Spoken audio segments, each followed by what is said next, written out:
Hello, hello. A very good evening, good afternoon, good morning, good day to you, wherever you are, and a very warm welcome to another live stream with me, 320 Sim Pilot. Today we are taking a true heavy aircraft for a flight from Newcastle down to Barcelona. I'm really excited about this one. It's a real treat. I'm looking forward to this. That's why I don't normally stream consecutive days, but I couldn't resist. Otherwise, I didn't want to miss the chance to take this one back into the air, especially while I remember it slightly. We shall see. It is, of course, the Felis Boeing 747-200. This is the classic 747, incredibly popular with pilots. If you ever meet a pilot who's flown a Boeing 747, especially the 200, but any of them, oh, they're going to tell you. They will tell you, and then they'll tell you everything about why it's the best airplane ever, and they will compare whatever airplane you're sitting in to the 747-200 and why it's better. It is so beloved, and it's really, really exciting to take it out on the channel, especially with having such a high-quality add-on by Felis. It is excellent. The reason I say this is because we have streamed it once on the channel. I did a little preview stream. I say preview, it was a preview as in the airplane was already out, but I was just learning it as we went through. But a bit of a warning for this stream, it will be a slightly slower pace than usual. This is a complicated aircraft. There's a lot of systems. It's designed for 3 crew. There's just going to be me sitting here and you guys telling me what to do. So we are going to work our way through it, but it may take a little bit longer than some other times. Flight time today, once we get going, will be 2 hours, 5 minutes. Not too bad. But yeah, I'm very much looking forward to that one. We're using the Manta Airlines retro livery, originally created by Paddy, of course, on the A320 and adapted to several other aircraft since. This one done by very kindly by Isaac, who's done a great job transferring it to the 747-200. It's full of little details, so we're going to have a bit of a look around through that. Matteo, Chewy, good to see you. Matteo says, as usual at work, so sadly I won't be able to stay and watch, but I wanted to pop in and say hi to everyone and to 320 Sim Pilot. Thanks for coming, Matteo. I hope work's treating you well, and great to see you. And of course, anytime, we'd love to hear from you. So thanks for coming along. Just jumping into chat, it's good to see you, CEO of Old Spice. I won't manage that username. Chickpoint, I hope you're doing very well. Richard V, thanks for coming along to moderate, as well as obviously Matteo, for however long Matteo can stay. Victor Tango, thanks for coming to moderate. Tom Corwin, good to see you as ever. Kai, Ed Haslam, great to see you again. We saw you a lot of you yesterday, which is great fun to see you all again today. So thanks for joining us. Dave Geimer, it's so cold, he needs sausages and Guinness. Well, of course, it's a sort of winter food like that. And no doubt, Spotting Television, good to see you. Hannah, good to have you. Paddy as well. Paddy, obviously the creator of this original livery design, absolutely brilliant. Paddy does so many liveries that we've used on the channel as well. But as I said, this one made by Isaac using Paddy's livery, but adapted in some very creative ways to the 747-200, and we'll see all of those details as we go. Mike, good to see you as well. Mike says, shall we run a sweep on how long to get the INS up and waypoints entered? So yeah, a few of you might be slightly traumatized still from my stream. I did it only on Twitch just because I didn't know what I was doing, but yeah, it took I think it took us almost 2 hours to load up the aeroplane. I'm hoping we won't have that today. James still asks what the song is. The song is done by Fly24. The link is in the video description. Yeah, very, very nice song. I like it. It's an adaptation on one of their other songs. Vernon Langham, good to see you as well. I hope you're doing well. By some amazing coincidence, Mental Pilot released a video last week about a near disaster in Athens of the 747-200 and water injection. Use the Felis in the video. There you go. So it's popular at the moment. Then I'm way behind. This airplane's been out for a little while, but yeah, good to see you all here. Chief Sim Pilot, I hope you're doing well. Great to see you back again. Chief Sim Pilot, of course, another fellow streamer. Mike's Basement, good to see you. Elisa's Maggie, I hope you're doing well. Don't worry, take it slow, Cap. I'm also very jealous of people on X-Plane having these great planes. Yeah, this is a renaissance era of X-Plane 11. There's no doubt about it. We've had recently so many good aircraft. Obviously the Hot Start, which I haven't used, the Challenger, one of the most detailed aircraft ever. And then we've got these great heavy metal aircraft, which they seem to come later in a simulator's life cycle. Obviously a bit more complex. So we've got the 747-200. We've got the Toliss 340-600. I mean, just what a treat. It's been a real treat the last few months, definitely. Right, apologies if I've missed anyone. Piano Learner, good to see you. Rotofib, George's FS videos. I hope you're all doing very well, and it's great to have you all join us. And I do apologise if I missed anything, but quite a lot of you in chat today, so thank you all for coming along and for those new subscriptions and follows. Really appreciate it. Right, let me get through. Okay. We're also on Twitch, of course, so just saying hello on Twitch, and then I'll see both chats as we go through. But it's great to have you here. MSJN, Checkpoint over on Twitch as well, along with Mike's Basement. I hope you're doing very well. Yeah, watching me struggle with the 747-200, Mike says, yeah, you will indeed see a lot of that. Code 11, good to see you. Thanks for joining us. And Hayden UK over on Twitch as well. Good evening to you. And yeah, the FO is around making noise, so she might pop in and help us out. So yeah, Captain Wazza, good to see you over on Twitch as well, and Desert FX.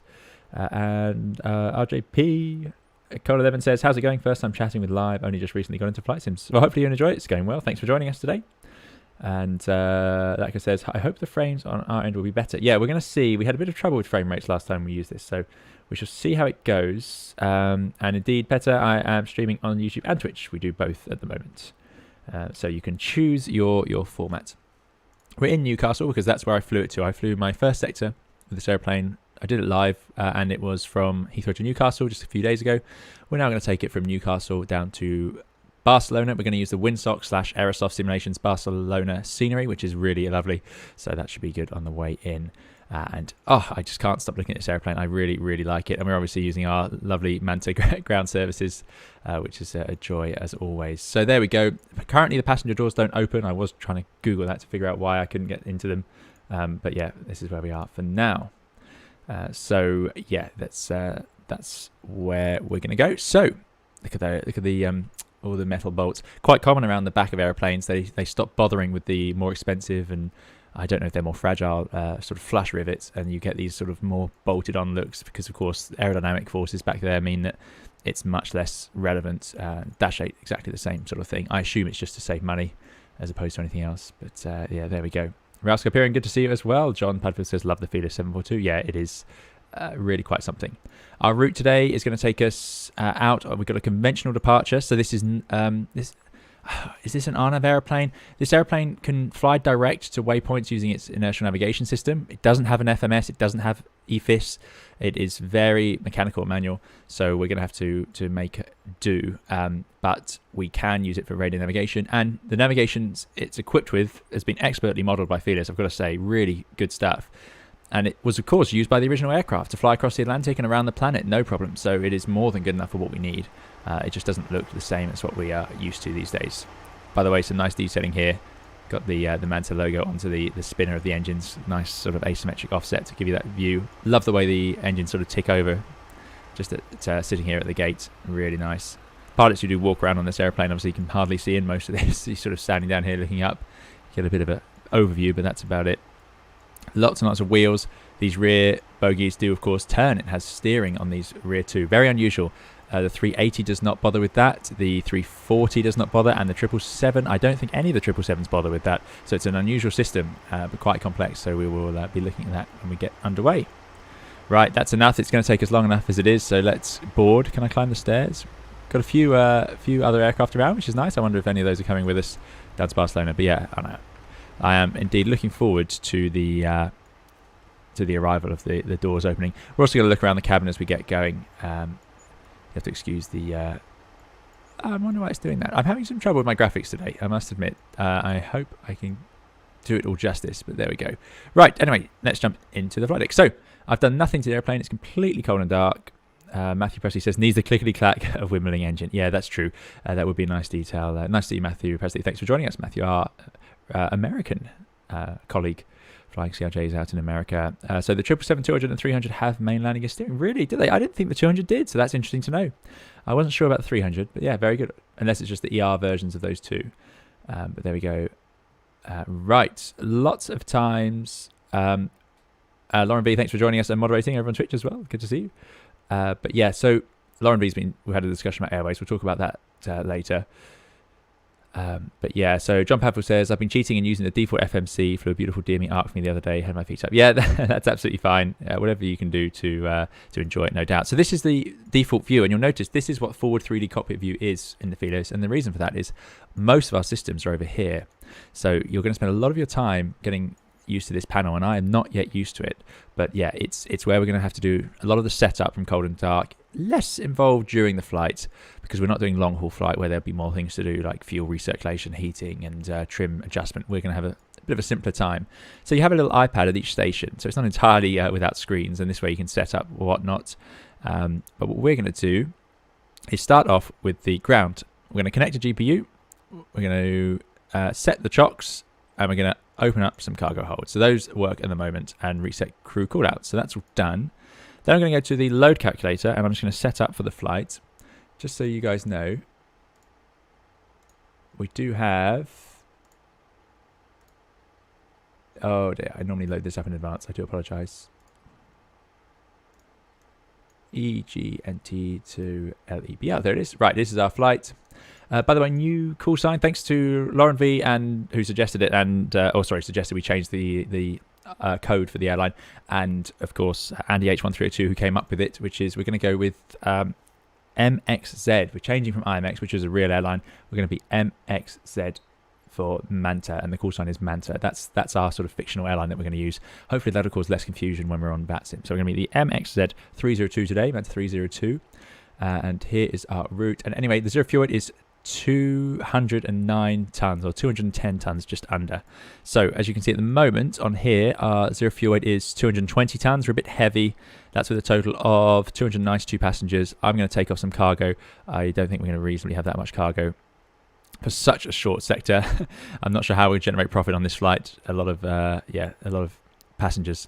So there we go, zero fuel weight now, 212 tons. So that's close enough. 212 tons with 292 passengers. Pretty good going, I'd have thought. Fuel-wise, I need 35.1 tons of fuel.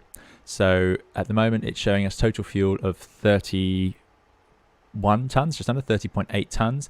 I'm just going to extend... Actually, what's our total distance? We're doing about 1,000 nautical miles. We're going to cruise at 390. The wind component, we have an average wind component of -10, so it's actually a headwind. So if I scroll that way, tailwind of -10, double negative should be a positive. That should see the fuel increase. Yeah, it does. Adds 600 kilos. So let's go for... we'll go -10, which is accurate. And the alternate, how far is it to get to the alternate distance? Where would that be written? It's probably written on here somewhere. It gives us a fuel. We need 5.9 tons for the alternate, so we'll just increase that basically until we get the fuel we want. So I'm going to cheat. Let's go. We want 35.1, but we could mess up a lot of things here, so I'm going to go with 40 tons of fuel. There it is, 40.9. No problem with the weights, because our landing weight, we have, we're at 222. We can land at 280, so we've got 50 tons of fuel spare on the landing weight. Thanks for the follow to Terminum.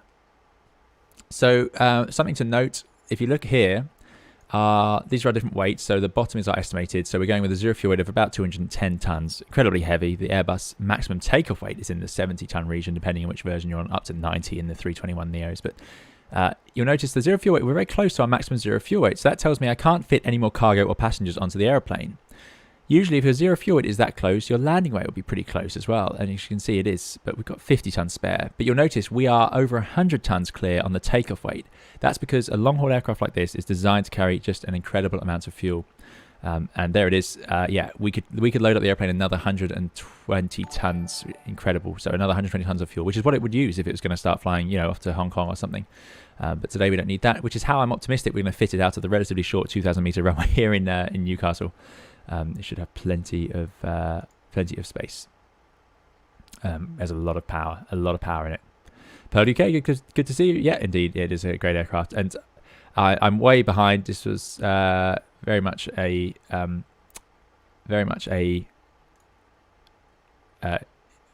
exciting moment when this was released a few months ago, but didn't get around to it sadly. So here we go. Okay, right. Let's see. So. That is loaded up. That's a load sheet. So we've got correct zero fuel weight. The reason I'm so nervous of that is I want to make sure the zero fuel weight's correct so our landing weights work out. Landing weight 230 tons, which is about right. Taking off at 251 tons, which is a little bit heavier because I've taken a bit of extra fuel. Good. So that is all set. So you can just scroll through these to load these up. I'm sure a lot of you have seen this already, so I apologize if it's boring, but there we go. And you can actually see it like that. But there we go. So that's loaded. Then I'm going to go to the refuel page. I'm going to say use load sheet data, which is about 40.9 tons, and I'm going to cool tanker to reach the total amount.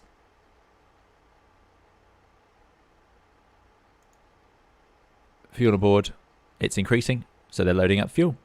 Good. Next payload, use load sheet data. There it is. And then I'm not going to do it properly. I'm going to do instant board and load. There we go. That's all done.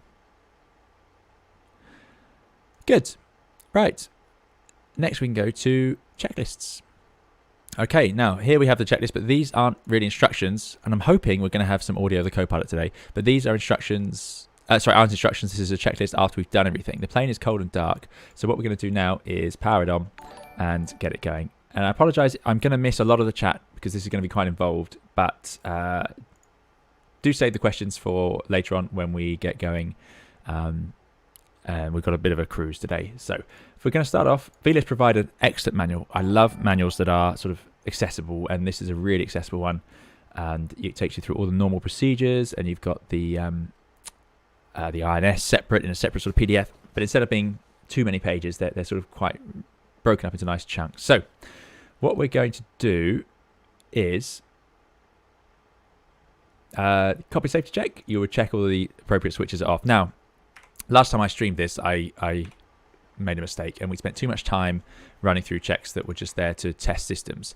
Felis provides in the normal procedures instructions on all of that. You'll notice, by the way, look at that 787. It's surprisingly big. The 747-200, I suppose, is not the largest aircraft ever, but I'm surprised. I'm not sure that model is correct. I'm sure the 78 would look a little bit smaller. Anyway, I totally digress. So what we're going to do is I'm going to skip some parts of the checklist that are to do with testing systems, and we're going to do our best. So we're going to start off by establishing power to the aircraft. So this is the external power area over here, and as you can see, AC is connected. We've got 2 external power units connected to the airplane through the iPad. So let's turn those on. So to do that, all we have to do is, first of all, we're going to check the APU battery voltage. So I press APU BAT on here, and then you can see there is a voltage showing. So that's running as usual. What we can then do is, see if I can get this right, battery switch going on, and we've checked the voltage, we've called for the GPU, so that's all fine, and we're going to turn on and close these to power up the buses, and that's going to be the APU over there. Let's see if I can get this right. Okay, there we go. So now we have some power. It's going dark suddenly. I thought we were doing better than that. Good, so now we've established external power to the aeroplane, which is pretty good going, and I can see that, I think. No, not sure. Not sure what I'm trying to achieve with that. There we go. We have got the amp draw over here, so shared between the 2 external powers. So that is good. They're lit up and they're running. Power on bus is illuminated, which are these green lights here, and there we go. What we can then do is we can sit like this for a while, and we can start up the APU later, but because I'll forget otherwise, slightly unrealistically, we'll start up the APU now. So we'll put the master switch on, and you'll see the APU door, which is actually at the back. It's all modelled as you'd expect, really. It's this little door here. Yeah, that's the one. It's just there. It's quite hard to see at that angle. Let's see if we can bring it around. There you go. It's just opening up. So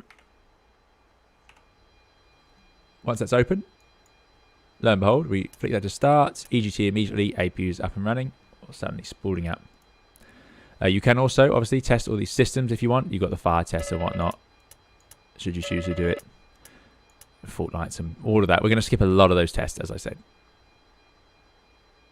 John Pavel says standby power to normal. Yes, that should go to normal at this point already as well to provide the correct stuff.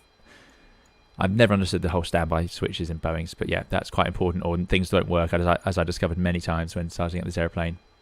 Right, APU is available. So what we can do is we can close these lines here, which provide the APU generator, and you'll notice that automatically trips off the external power. So now we're sitting on the APU power. So that's good news, and we can actually go straight into ground and disconnect the Cockpit to ground. GPU. Disconnect ground power. Ah, there we go, finally.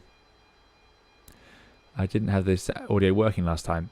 Let me know how the audio is for you guys as well, if you can hear that sort of background Boeing electrical whine. It's modelled really nicely. It's very common noise. You can actually hear, when the 747 was regularly flying, you'd hear it on the radio, and you'd hear this noise in the background quite often. Good stuff. So APU's up and running, and that's all fine. Great. So now we're going to establish some air conditioning. So put the Zone 1 reset fan on just to give us some air in the flight deck. Obviously the most important thing. 747 also famous for getting very hot on the ground if the sun was out. It wouldn't be a problem in winter, but if the sun was out, very hard to cool it down. So Zone 1 fan on. Going to have the trim air on. And we've got the Temperature switches all in auto. Good stuff. Open up the APU bleed. So let's go bleed air on. And 3 pack valves are closed. Bleed air is on. Close 1 and 3 isolation valves, which they are. Check the duct pressure drops to 0. So closed and closed. See the duct pressure drop to 0. So that's all working nicely. All those valves. So lots and lots of checking of these systems. That's probably what the flight engineer would spend a lot of time doing when they arrive. But we can open up a pack valve like that, and you'll notice we now have airflow through the airplane. Evening, Blueberry King. Good to see you. Thanks for joining us. Piano Learner says audio is great. Excellent news. Bernard Lang, good to see you as well. I hope you're doing very well. Good stuff. Right. So now we've got airflow. We can turn off the reset fan number 1, which I've lost already. There. Good. Although we'll probably turn those on again later. So we've got some air flowing to the airplane.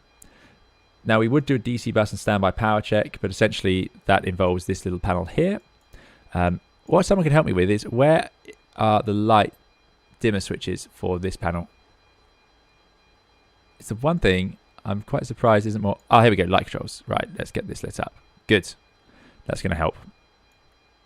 Right. That'll look better on the stream for you guys. So,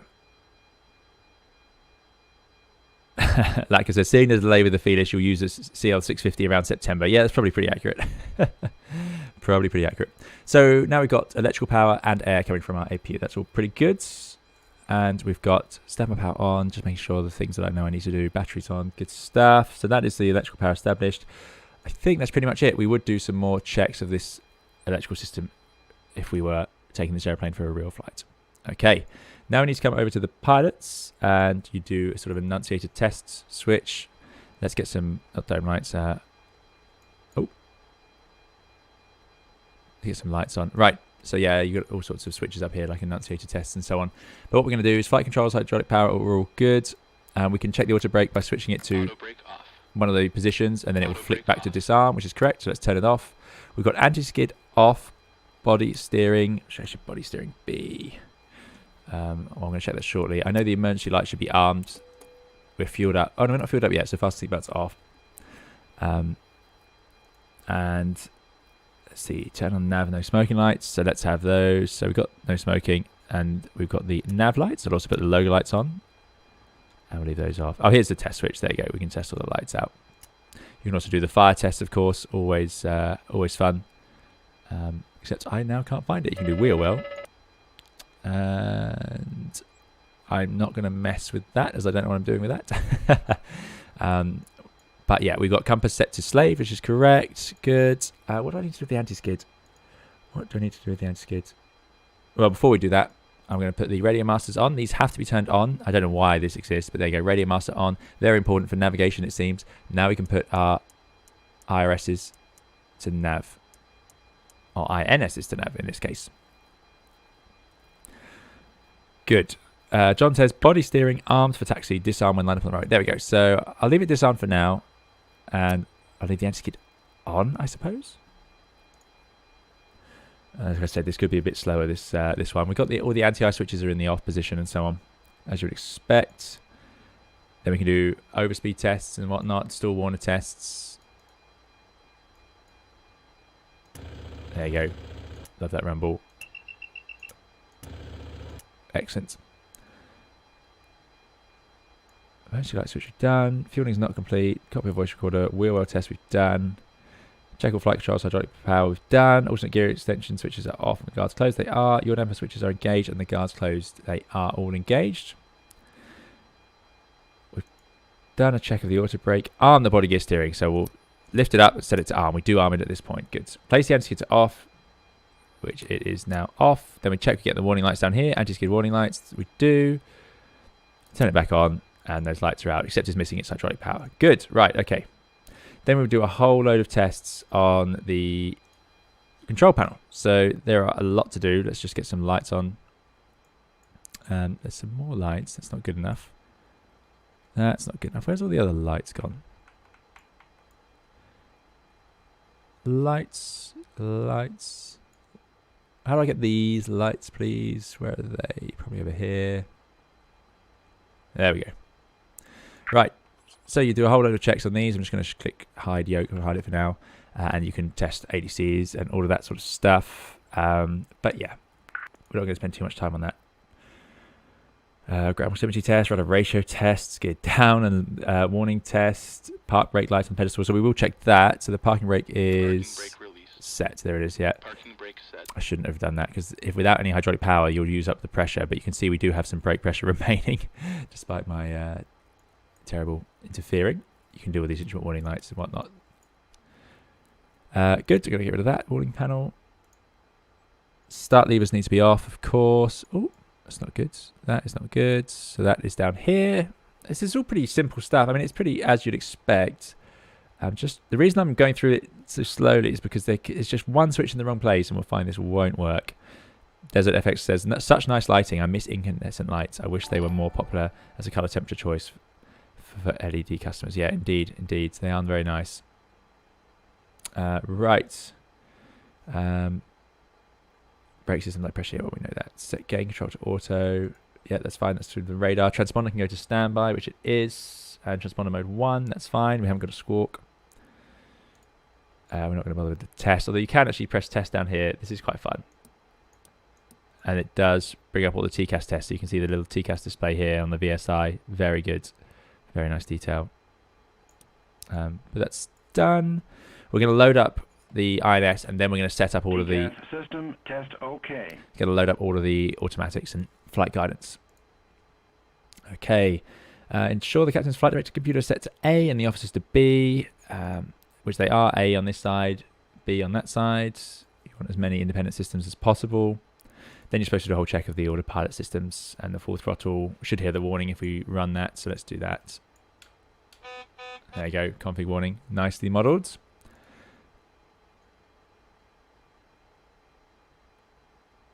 Spoilers are down.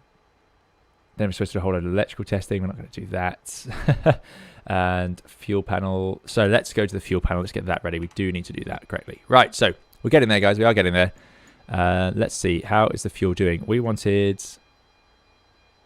How much fuel? 40.9 tons. So we've got 40.7. So it's pretty much there. That's good. Gross weight 252.8, which seems to be correct. Because I'll take a weight 252. So that is good. So that's all done.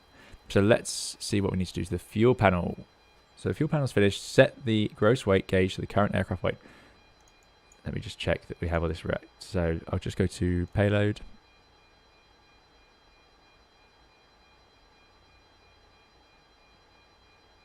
(21197) block weight 236947.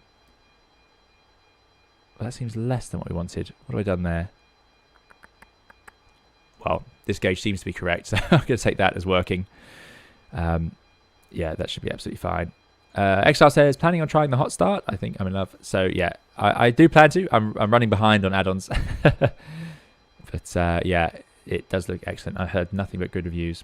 Okay, so we're supposed to cycle the cross-feed valves, check that the valves illuminate. So that would be these valves. So you can cycle it and get the light and then open it again, of course. So the reserve valves should be closed. So they're going to be closed. We have to open those up later or we lose that fuel. Then we turn on all forward boost pumps and check that they turn off again. Shut-off valves we've done. Fuel heat switches are off. Fuel scavenge pump off. Fuel temperature. Press another fuel gauge test switch. So that is... I did see that somewhere.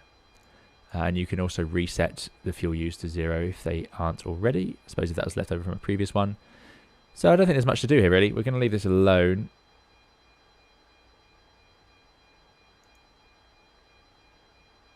And then we're going to go to the pressurization panel, which is up here. We're going to check its mode is in auto, very important. And we are going to cruise today at 39,000 feet. I think we forgot this last time. So we go to 39, which is going to be a differential pressure of 6 and a bit, it seems. Or unless that's in meters. Interesting. There we go. So anyway, 39,000 feet. And we need to get the weather for where we are.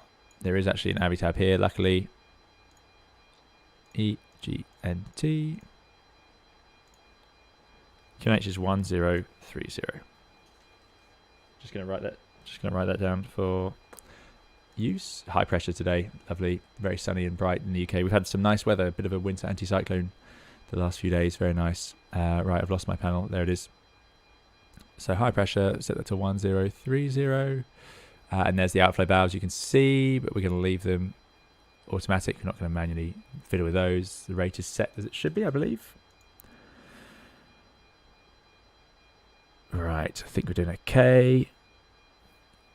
Ethan says, what do you think of the XP11 330? We'll talk about that when we're underway. Yeah. But do ask me later.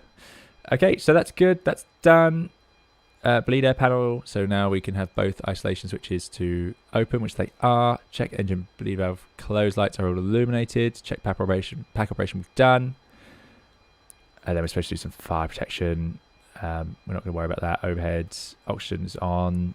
That's up here. Oh, no, keep the air going. Oxygen's up here. I'm going to put the reset fans on now. I feel like they'd be on.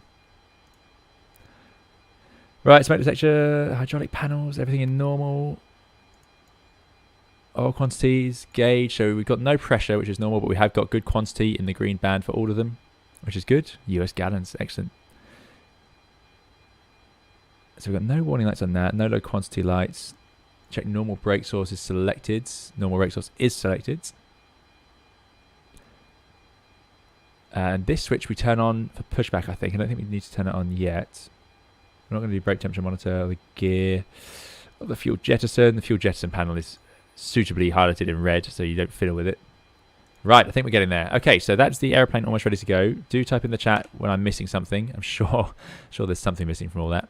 And now we're going to go to the INS time. Right, here we go. So that took us 32 minutes with a bit of chatting at the start. So let's see. So to do this, there's a nice little feature. You can go to 747. Here's in the menu, INS 1, INS 2, INS 3. Now you can see there's actually two separate bits. We've got the INS box, and then we've got it's probably sure there's a name, CDU or something. And then we've got the actual sort of alignment and control up on the overhead, which you don't want to mess up. So that's what we're looking at here. 1, 2, 3. So what we're going to do is, I wonder if I should go outside for this. Maybe it'd be a bit clearer. A bit noisy perhaps for the APU running. Right, so this is going to be something we need to do very carefully. What the INS is it simply, we tell it coordinates, and then it takes those and it can fly towards them, and it can tell us where we are. It uses gyroscopes and a level platform to... That doesn't make any sense. Okay, what it does, it has gyroscopes inside of it. It therefore, when it's all aligned, it can sense any acceleration. So it can feel you go from 0 to 5 miles an hour, and then it feels you stop. So it knows where it starts. It feels you start at 5 miles an hour. It can sense that acceleration, and then you stop accelerating, and it goes, okay, well, we're moving now. And then it will feel you decelerate, and therefore it knows that you were moving at 5 miles an hour for however long. And therefore it knows how far you've moved across the surface of the Earth. So you told it where it started, and then you gave it 5 seconds at 5 miles an hour. It knows where you've ended up, and it can tell you. So that's an incredibly bad way of describing it. I'm not sure I'm going to be able to sit outside of that noise. Let's go back inside. So it's that's a rough idea of what it's doing. So we've got to tell it where it's starting and align it. So that we put it to nav, which is aligning it. So we've crucially, before we can do this, on the overhead panel, we've got to put the radio master switches to on, which we have. So I think we're in a good place to do this. So CDU, it is called a CDU, data selector to pause. This is how we're going to start off. So we have to do this on all three separately to start off with. So you set it to pause. There we go. And we get 0, 0, 0s. Lauren V says, just say the INS works by magic. Exactly. Magic spinning things is Exile. I agree with that as well. It's amazingly clever stuff. And however they came up with it, absolute genius. It's so great. And it doesn't need GPS. It doesn't need VORs. It can fly you around the planet like that, and it does, and it has done for many years. It's amazing. You can fly for hours even in the Airbus, and the IRSs will know where you are even without GPS, which is the magic of it. Right, so we put them into nav. We're doing the first leg. Sorry, we put them into position. CDU test switch. Okay, we can do a little test. This does work. It took me a while to work this one out last time. Why is my mouse lagging? It doesn't like having all these windows open. But there you go, you get a big test and all these lights come up. So it's all modelled. And this was included with the 747-200, by the way, by Felis. Great inclusion, yeah. Good, so we've done the test. Yes. Loads of messages. We want the radio INS switches to radio. When it talks about that, that is talking about these, radio and radio. Not sure why, but they have to be set for radio for this aligning part. And now we need the coordinates. So this is where we tell it where we're starting.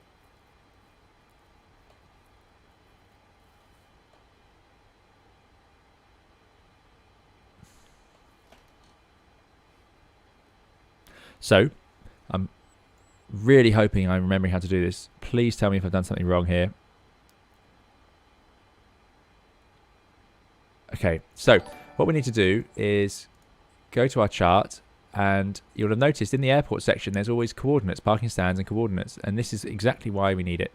It's because we have to tell it where it's starting as accurately as we can. So the airport coordinates or the airport reference point is not good enough because it could be a mile or two out of place, especially in bigger airports.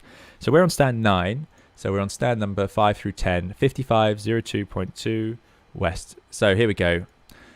I hope I'm doing this right. Exactly, as Lauren says, the Airbus does this for you.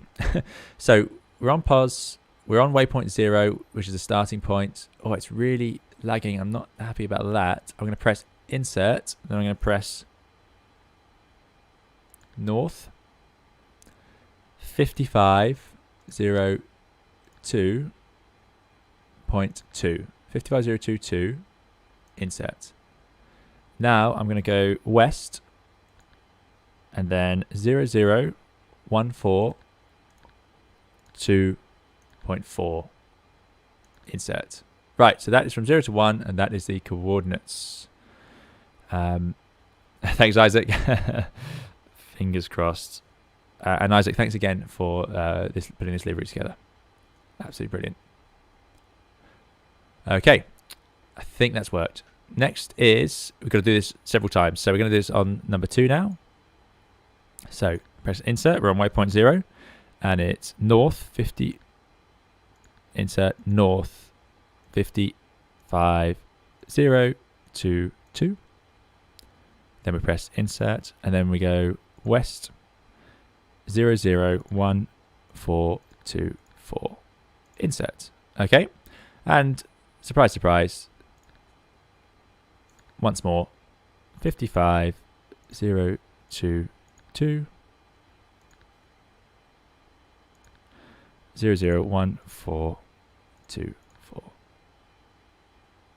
insert. Okay, so that has to be done separately. That's waypoint 0. That's our stand. I'm sure you'll shout if we got that wrong. Okay, right, let me see if I get this right. So we put the insert in, we put the lat and long in, and the insert light extinguishes. Repeat for all 3 INSs. Can't use remote, we haven't. Place CDU data selector to distance track status. Okay, so now we put, that's this, goes to distance track and status. Observe the 9 to 5 lights on the longitude window. When the 9 counts down to 5 or below, the INS can be used for navigation. Enable triple mix by typing 4 and insert on this page.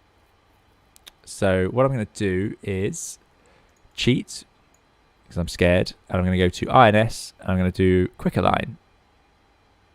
So it is aligning now. We can see that there with the 7.5. Quick align, and it reduces right down. There we go. So it's now aligned. We're going to enable triple mix by typing 4 and pressing into this page. So I go 4, insert. And I'm going to do that on all of these. So they're all aligned. 4, insert. I think I have to do it on all of them. I certainly am. 4, insert. So these are all aligned and they're all set up with the starting point. I'm pretty proud of that. That's a good start. Cotton says, makes me appreciate my A320 watching this. It does indeed. It does indeed. You need a bit more setup time. Michael says, nice cheat. It's not, I promise. We'd have just been sitting here watching it otherwise. And I'd have probably broken it in the meantime. Right, that's done. We've done the enable triple mix. So now we need to select the waypoints.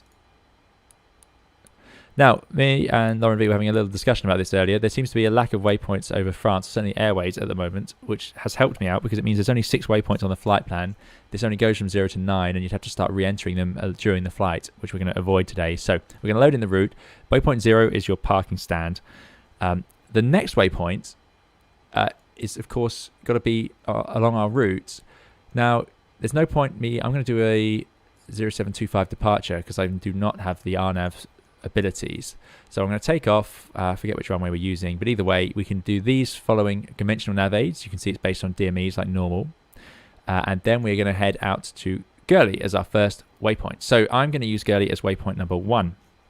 So I've got that here, and let me check I get this right. So before we load that point in, we need to go to waypoint on all 3, which we have, and now we press remote. And the reason we do that is so that it loads up across all 3 of them at the same time. So we've gone to remote, turn waypoint selector to 1. So now we turn that to 1, and we're just going to do this on box 1, and you can see it's gone 0, 0, 0. And all we have to do is enter the waypoints and repeat all the way through. So waypoint number 1 is going to be north. So you always start with N, which is number 2. A lot of you ask me, why are the 5, 4, 4, 2, 7. A lot of you ask me, why are the N, W, S, and E's highlighted on the Airbus MCDU? And this is exactly why, in case you need to do coordinate entry. Now, what I want to point out is I'm just doing this myself, but it would be certainly incredibly carefully checked with the other pilots. This would be done as a team exercise, I have no doubt, or certainly triple checked afterwards. 5442.7, 00148.2. So that is waypoint 1. Now you might be wondering, well, where am I getting these waypoints? That's Point Gurley, and I can see that on my chart. If I go to the page, I say chart, my flight plan, Gurley is here, and there it is, 54427, and west 00148.2. Great. So next waypoint is Gasco, which will be point number 2. And that is at north 5413.5. I have these written out, by the way. I'm not using the screen. I actually wrote them out earlier because I knew there'd be no way for me to get it right otherwise. 157.4.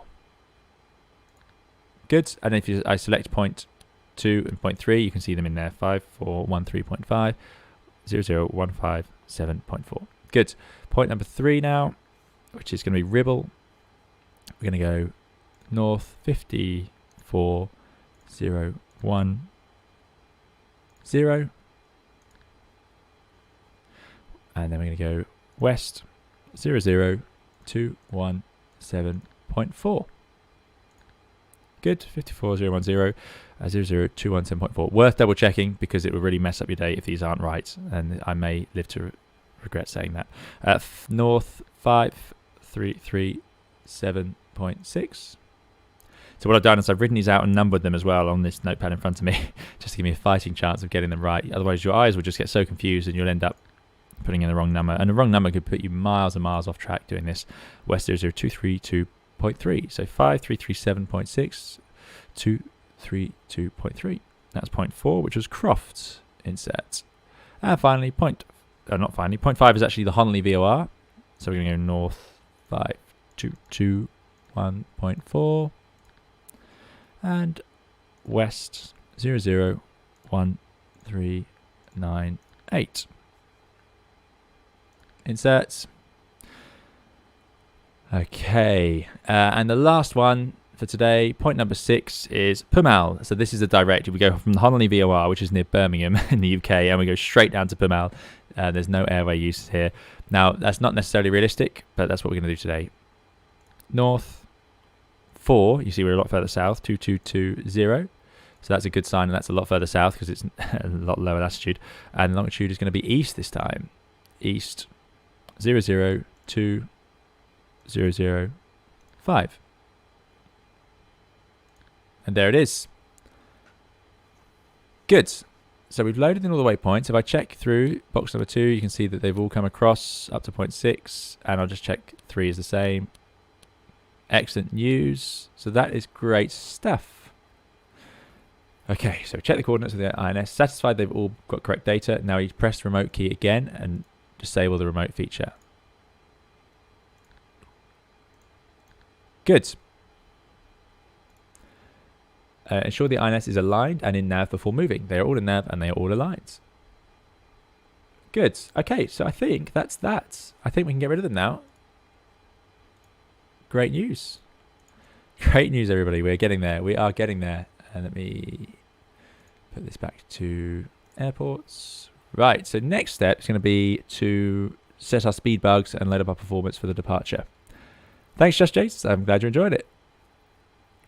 Does it have a cheat option to automatically load it? So you can use the default FMS, or I think you could do something in here, open a flight plan. I'm not going to do it. You can even see insert present position. I'm not going to mess around with that. So someone else in the chat might be able to help you with that. What I'm going to do is go to performance calculation. We're set to takeoff. You can click here for landing, but we want takeoff. I'm going to take off with flaps to 20 because of the short runway. It's got the correct weight. If I click read data from the load sheet, there it is, 252 tons, flaps 20 takeoff. It's got the runway length 3,000 meters, which is wrong. So I can actually lower that down to, let's see, how much runway do we have? Oh, this is such a good add-on. I'm really, really impressed that that Felis has put that in as well. How long is the runway? I know how long it is, but I want proof. Airport charts. Okay. So distance beyond the threshold for runway. Oh yeah, which runway are we going to use? That's more to the point. 220, runway 25, which is going to be a bit quicker as well.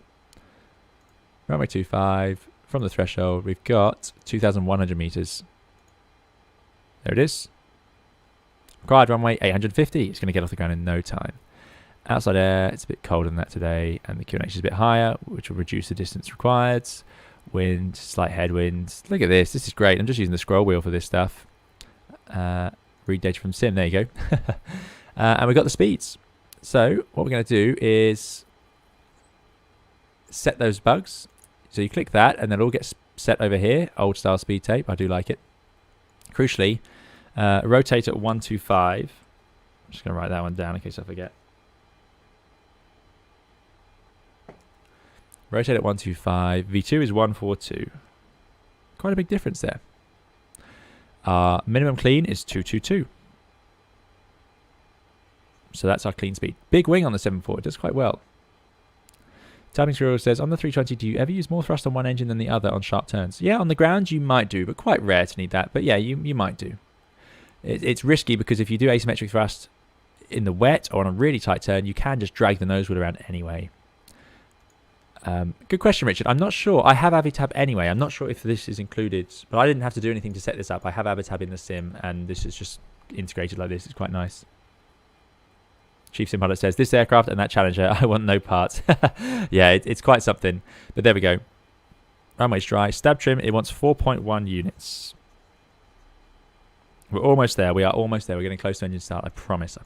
Right, okay. You'll also notice it's daylight because I didn't want to fly around at night the whole way as ever. So what we need to do is we check if we have any clearance to get. No, there's no controller here. So we're going to start off with our departure. Off the runway 25. It's got all this routing, trying to get us down to Gurley. I'm going to say our stop altitude initially is 6,000 feet. Sort of my standard default lazy UK. If I don't know better, I'll go with 6,000. I think Newcastle might actually use a flight level, but there it is. Oh yeah, climb flight level 80. No, it does. That's a nuisance. Going to have to set standard earlier. Thanks for the follow, Nick. Richard says, Boeing is a challenge, Airbus is a pleasure. There you go. I won't comment on that. So there we go. 8,000 feet set in there. Our initial heading as well. So we're going to take off from runway 25. Then at 1.5 from the November Echo Whiskey, make a left turn. And we want to go to Gurley, which is going to be basically 180, climbing to flight level 80. So I'm actually going to put in 180. It's a heading as well, so that makes it easier. We don't have to account for wind. So I'm just going to put the heading to 180.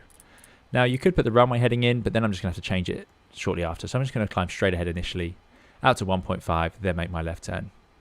To do that, I need to know how far I am. So I need the November Echo Whiskey tuned, which is not a VOR. It's just a DME, but 11425. So 11425.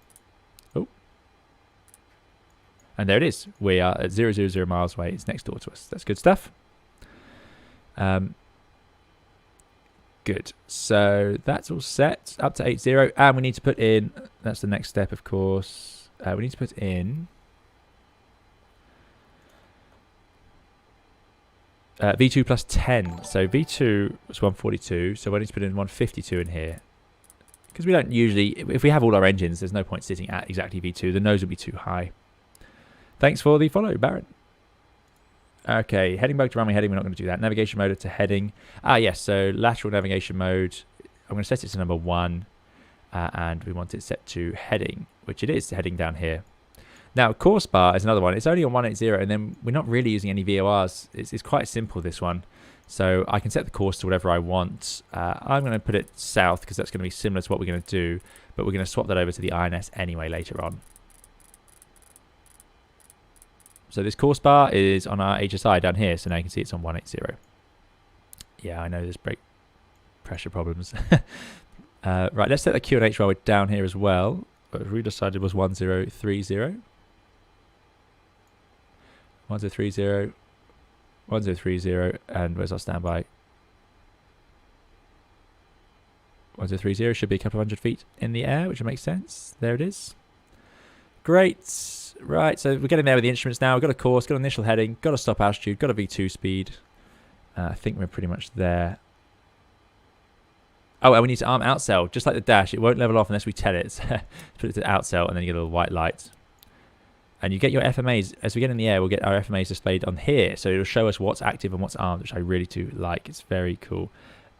Nico says, thanks for all the content you provide to the community. Really helpful. You're very welcome. Thanks for coming along and saying so. Good.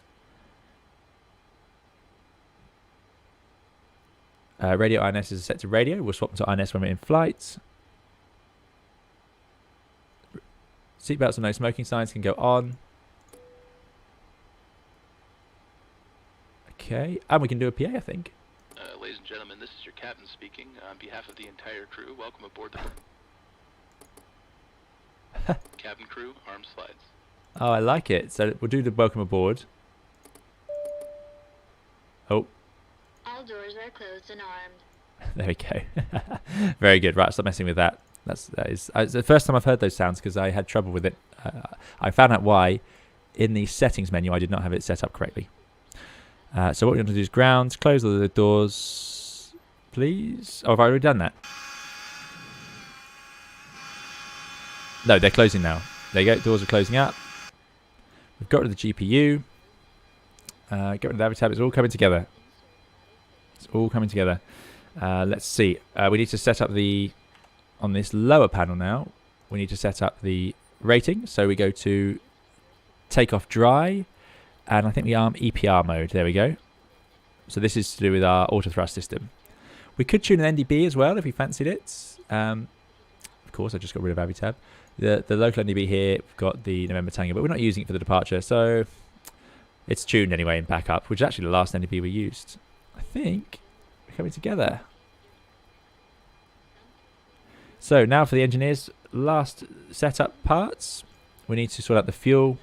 So place all main boost pumps to on. I don't think we need to do the override jettison. There we go. All main boost pumps on. Check pressure lights extinguished. Number of 1 and 4 crossfeeds are on. Number 2 and 3 crossfeeds are off. 1 and 4 are on. 2 and 3 are off. We do not have fuel in the center tank, so we don't need to turn on those middle pumps. Open all four bleed valves, which will do, I think this is so that you can provide air to the engine for the start. So bleed valves are open. In fact, I know that's what it's for. Lights are extinguished. We have sufficient PSI. We have 40 PSI, which is plenty for the start. Close number 1 and 3 pack valves. They're now closed. Leave number 2 open for start. So this gives us pressure in the cabin.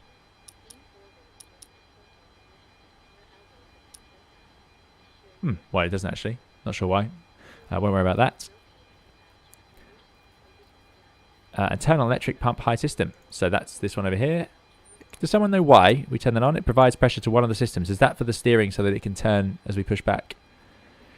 Turn off galley power. We never turned it on. Galley power is all off up here. Let's just check. So we definitely don't have any GPU. We are definitely running on the APU as a result, which is good. I don't want any clunks of darkness as we push back. I think the airplane is pretty much ready to go. Evening, Freddie. Glad you're enjoying it. Lauren V says, do you get the checklist read off to you now, or do you not when you're first officer to swear? So what have I messed up? What is the checklist going to shout at me about? Because now we can call for the before start checklist according to the guide I'm reading. So, in here, you've got these interactive checklists. These are great. And we've got before start pilots. And I'm just going to click start. Before start checklist, please. Gear lever and lights. Down and check. Brakes. Parked. Start levers. Off. While that happens, Radios. On and check. Ground to cockpit. I'm Please gonna- show me where you want to go. I'm going to load up a pushback. Sorry to the KLM, we're going to get right in your way. Ground to cockpit. Window heat. Tow is driving up. Hold on. Oh, no, he's annoyed because we haven't done the window heat. There we go. So window heat should be on. On. I'm not sure Seatbelts when the and probe nose heaters stroke. come on. I think they come on a bit later. On. Emergency lights. Armed. Exterior lights.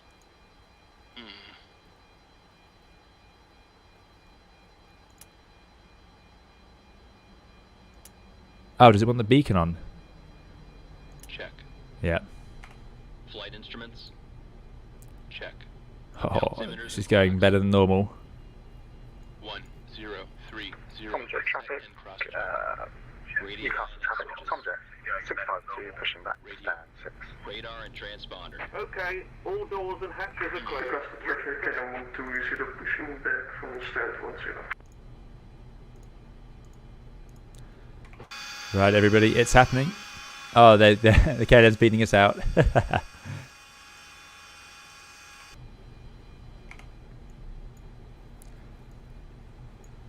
Just getting in a few waymates. No problem to the KLM. Right, so who knows what this problem is? Radio and transponder standby. I don't even think the transponder should be in standby at this point. Why does it say radio to standby? What does that even mean? But if you're not sure, then you can just do check.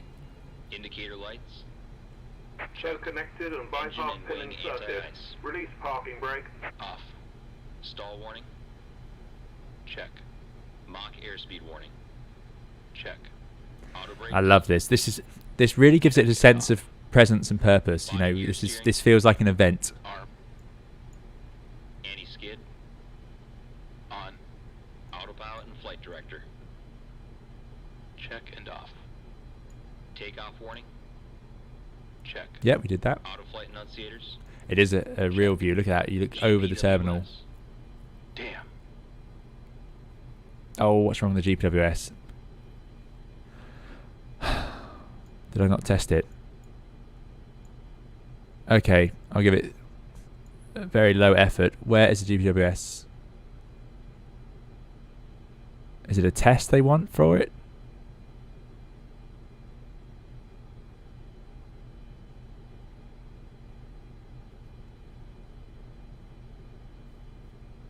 Yeah, see, I agree. I like the checklist, and I didn't realize it was playing out the audio. Now, I want to warn you all that I think it can swear, so I apologize if you hear any swearing. We don't normally allow that, but if the automated system does it, I do apologize. Isn't the GPWS DFO screaming in something else? Yeah, pretty close. So, where is GPWS? Come on. What am I doing wrong? INS updating. Inhibit. Overhead panel. I didn't see anything earlier either. We might have to skip that one as well. Not fitted.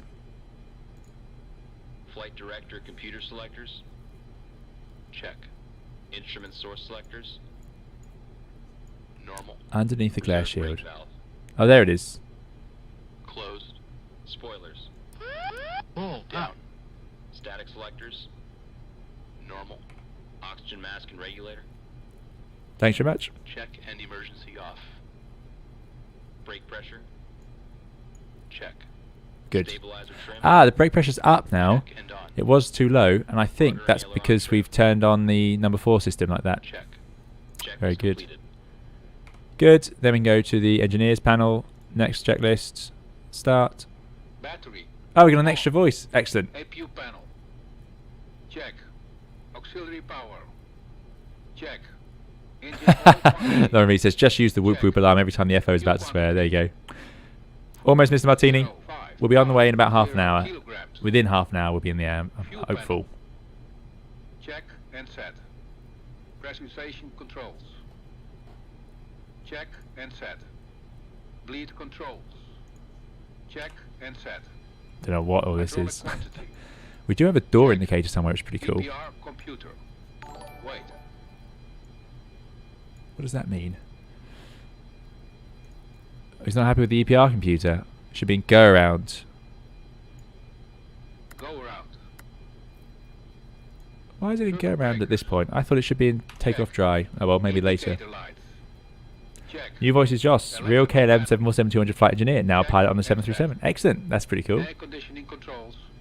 Check and set. Oh, this is like a test. It's like you've done your work and now I'm getting somebody to mark it. I feel like I'm at school or something, and it's great fun when that was a relief. I was sure the air conditioning panel was wrong. Hydraulic panel. This is great. Check and set. Fuel jettison panel. Check. Crew oxygen. On. Oxygen mask and regulator. Check and emergency. Oh, look at this. ADPs. Off. They're all off. Checklist completed. I am feeling pretty smug. Pretty smug. Okay, next is the after start checklist. We're ready to go. We've got the beacon on. Let me get rid of all that traffic.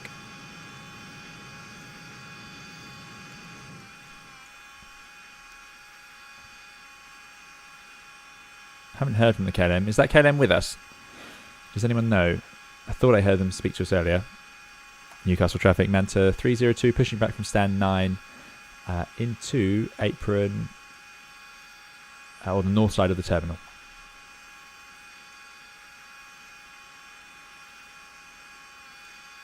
They've had a chance. I'm pretty sure they're with us. I think they said they were going to get out of the way, and they've pushed back far enough. Parking brake released. Brakes released. Oh, and I know what I've done wrong. Cockpit to ground. Remove the chocks.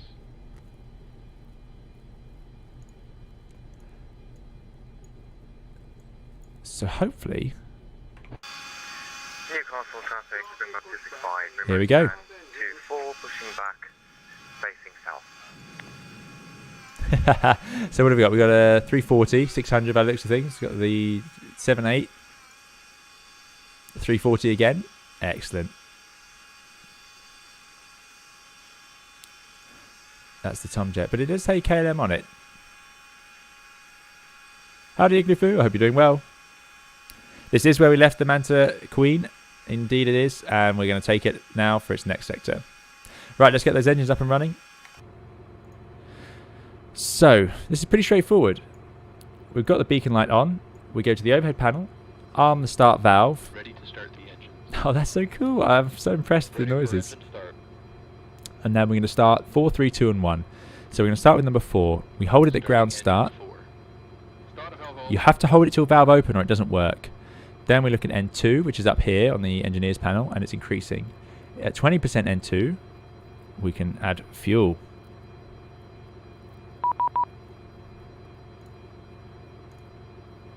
Oh, we're in trouble. Tomjet 652, beginning taxi. 20% and 2. Oh, it even announces it. Brilliant. That does help. Fuel on. Fuel to idle. Light up. So we got light up. So that's looking at on this panel when we can see that we have EGT increasing as fuel goes in, and here's fuel flow. Flight level 80. Motor off. Central level 80, Sharpwood 0. Engine stabilized. And then we repeat. It's that easy. So we go number Starting engine 3, and I'm going to do number 2 as well. Starting engine Must 3. hold it until valve open though. Start of valve open. Starting engine 2. Start of valve open. And they're both increasing up here. And then I'm going to check in with London 1237. Let's control our workload a bit here. Let's get these engines up and running, and then we'll contact them. 20% and 2. 20% for both. London Centre, Tomjet 652 with you at Newcastle. We're on the apron, started up and ready to taxi. Tomjet 652. So there's the Tomjet. Hello. Hold position, you cleared past Barcelona, Gurley 3 X-ray departure. Tom Jet's coming with us, excellent. 621. Engine stabilized. Right, Full position and we'll squawk 7621. Tom Jet 652. number one. Tom Jet 652, confirm Gurley 3 X-ray departure. So we're going to have to tell them we're unable. Apologies, we had Gurley 6 Yankee departure. Is it possible we could pinch that? Tom Jet 652. Tom Jet 652, I can give you a Gurley 1 Yankee departure. Do you have that? Yes, please. 1 Yankee for 30% 652. and 2. Tom Jet 652, that's correct. And when ready, taxi. Hold on. Are you ready for taxi now? Sorry. Oh, that means that's what we're going to be given. Tom Jet 652, Roger. Taxi, Hunter Point Delta 1, runway 25. Report ready for departure. We'll taxi to Delta 1 and we'll report ready for departure. Tom Jet 652. Engine stabilized. Right, engines are stabilised. 340 Heavy is with you at Start valve off. Newcastle, ready to taxi. American Brake pressure 340, London, hello. Hold is 60, clear 3,000. Barcelona on Good. the Gurley 1 Yankee departure. Now we go over to engineers panel. Waiting for a call from Brian, but what we need to do is check the voltage frequency on the generators. That's over here, which we can do by pressing the AC meter. We can see that they got hertz. American 340, make that Gurley 3 I think. X-ray, just confirm Gurley 3 X-ray departure. Sorry about that, Gurley. Close all 4 generator relay. 340. American 340, that's correct. And give way to Yep, the that's worked. Dreamliner right to left. So on the gen Alpha open light's Delta extinguished. Delta 1, runway 25. Field off light illuminates on the APU panel. So the field off telling us it's not in use. So that's good. So we're on our engine generators now, which it doesn't do automatically. Check the split system breaker, open light extinguishes. Close it and check it extinguishes. There we go. So it's all connected now. Close the APU bleed air. Close, we don't need that anymore. Check AC essential bus in norm. AC essential bus is normal. And that the trip off lights are extinguished. Open all 3 pack valves. Flight level 100. There we go. So we got bleed air and air conditioning packs. Shamrock 10 X-ray, contact Manchester radar. Check door warning. 1.8.57. Turn on all 4 air driven pumps. 2, 3, 4. Springbok 265, cleared Barcelona, Gurley 3 X-ray departure. Guards are closed. Check overheat lights are out. We've done. 5. Good. Now we're going to turn on the number 1 and 4 flight directors. Sorry, turn on the flight directors. There we go. And you can see Outcell now displaying its armed on here, our little our FMA panel. Correct, when ready, push, start approve, face south, Newcastle QNH. Set the pilot flying's flight director pitch wheel to desired takeoff attitude. Huh. Seems a bit pointless. Probably, I think it was quite high because we're going to be so light. So I'm going to set it to sort of way up at 20 degrees. Honolulu 1 hotel arrival. Yeah, that doesn't work. I'm going to change my mind. I'm going to put the heading straight ahead, 250. Kilo 120, hold position, cleared Barcelona on the Gurley 3 There we X-ray go. departure, squawk 2150. Right, I'm going to get my call in now as well. Free X-ray departure, squawking 2150. Kilo 120, correct, and just hold position for the moment. This is the only thing I'm not too happy about. I need to work out. He's giving Gurley 3 X-rays, but we can't do that with non-RNAV. And Mike X-ray Zulu 302 London Control, you're on frequency. London, good evening. It's Manta 302. We're Boeing 747-200. We are on the apron in Newcastle. Started up QNH 1030. Request clearance Barcelona. We're non-RNAV for the departure. Mike X-ray Zulu 302, Roger. Sorry, say again the call sign, just slowly, I missed it. Apologies. It's our own one. It's Manta, M-A-N-T-A. Manta 302 London Control, Roger, standby. Now we're getting in trouble for not putting it in the flight plan because I think I forgot to say we're non-RNAV.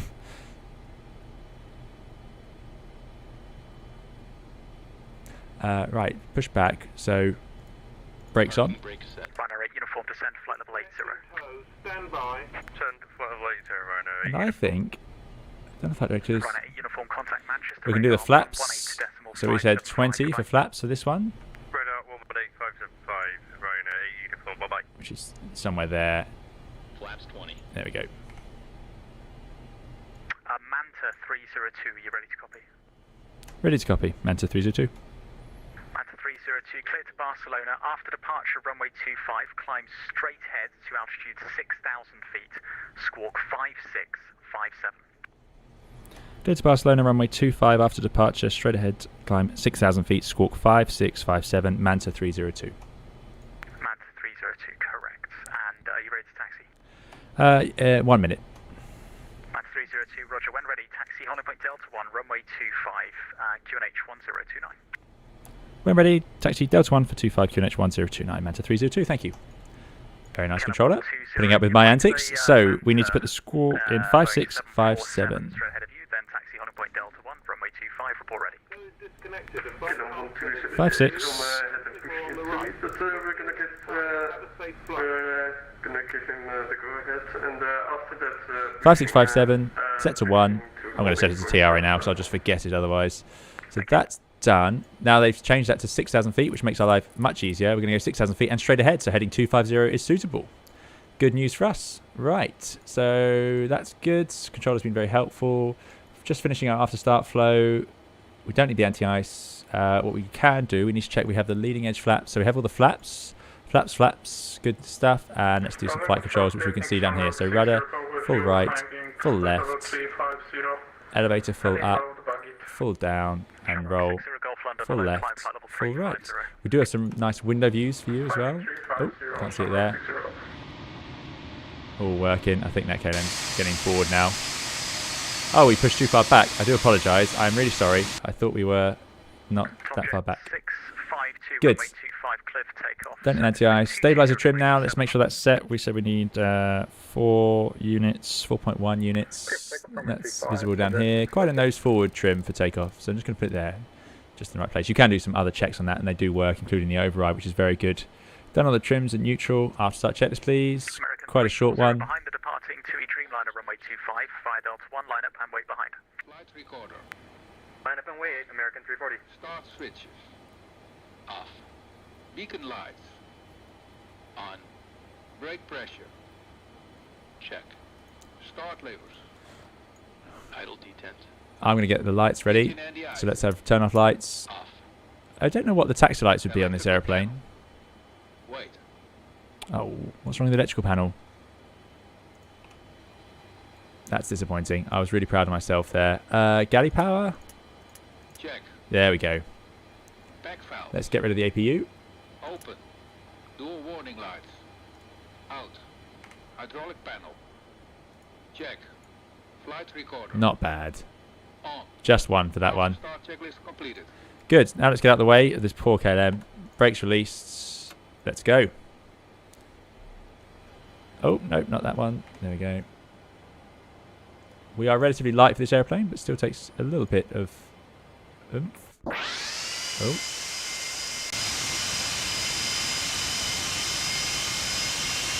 Got a nice blast, jet blast field there. Let's do all things everyone does in any airplane when they get moving. A brake check. They work. Good. And I like to just check my nose wheel steering is doing something before I get too fast. It's not actually part of any checks particularly, but it would be interesting because if you didn't have any low speed turns to start with, imagine if your nose wheel steering wasn't working properly and you got yourself on 30 knots coming up to a turn. It would be pretty awkward. Now obviously you should have space to stop, but there you go, no guarantees. So straight ahead down Delta, that's where we're going. Which is going to be along there. 210 EC290, London Control, hello, climb now, flight level 190. Right. During taxi, we're not going to use fuel heat procedure. Set the transponder to TARA, which we've done. Lights as required, which they've done. 10 to 15 knots. Yeah, 747s always taxi very slowly, I have noticed that. We've got the flap levers set to 20, and we're checking that down here, 20 and 20. I love how slow it feels up here as well. We can actually see our ground speed. We're doing 12 knots. The IRSs are doing that, you see, and it displays it here. Very good, very neat. I do like it. Thanks for the follow. So I'm just using the nose wheel steering at the moment, and we do have that body steering. It's on. If I show you outside, and I do a tighter turn, I'll just slow it down, you can see them swivel. There you go, which is great. Such good modelling. There's all our flight controls. Good. Alright, So it's taken just 1 hour 15. That's pretty good going, I think, compared to last time. We're clear of the ramp. Pro Peak's coming on now. That's up here. Down, down. Turn on the weather radar. I haven't actually used that yet. Just for your information, in the UK, although we give you the don't know start how. clearance, we clear you for descent separately. So, although I've given you the arrival, when you're ready for descent next time, just We'll worry about that another time. Is the A380 bigger? Yes, it is. Okay, yeah, thank you, sir. I'm solely the European flight initiated. Both inboard and outboard flaps indicators. Stabilizer trim is set. Pro Peak's on. Lights extinguished. Weather radar. Check auto brakes are off. Auto brakes are off. We don't use them. For takeoff, there's no rejected takeoff mode in the 747 200. APU is off, lights are off, fuel heat's off. Aft cargo heat's a norm. I don't remember where that is. So let's start the checklist. See if it manages. Taxi checklist, please. Flaps. Flaps 20. Flaps 20. Takeoff data, EPR and the SP. London Centre, Logan 1371, good evening. So he's not happy now. So I reckon that's because that should be on Todd. There we go. Yeah. Excellent. Stabilizer trim. Anything you see me like that, the only reason I know that is because somebody showed me it the other day. On. Thanks for the follow. Flight controls.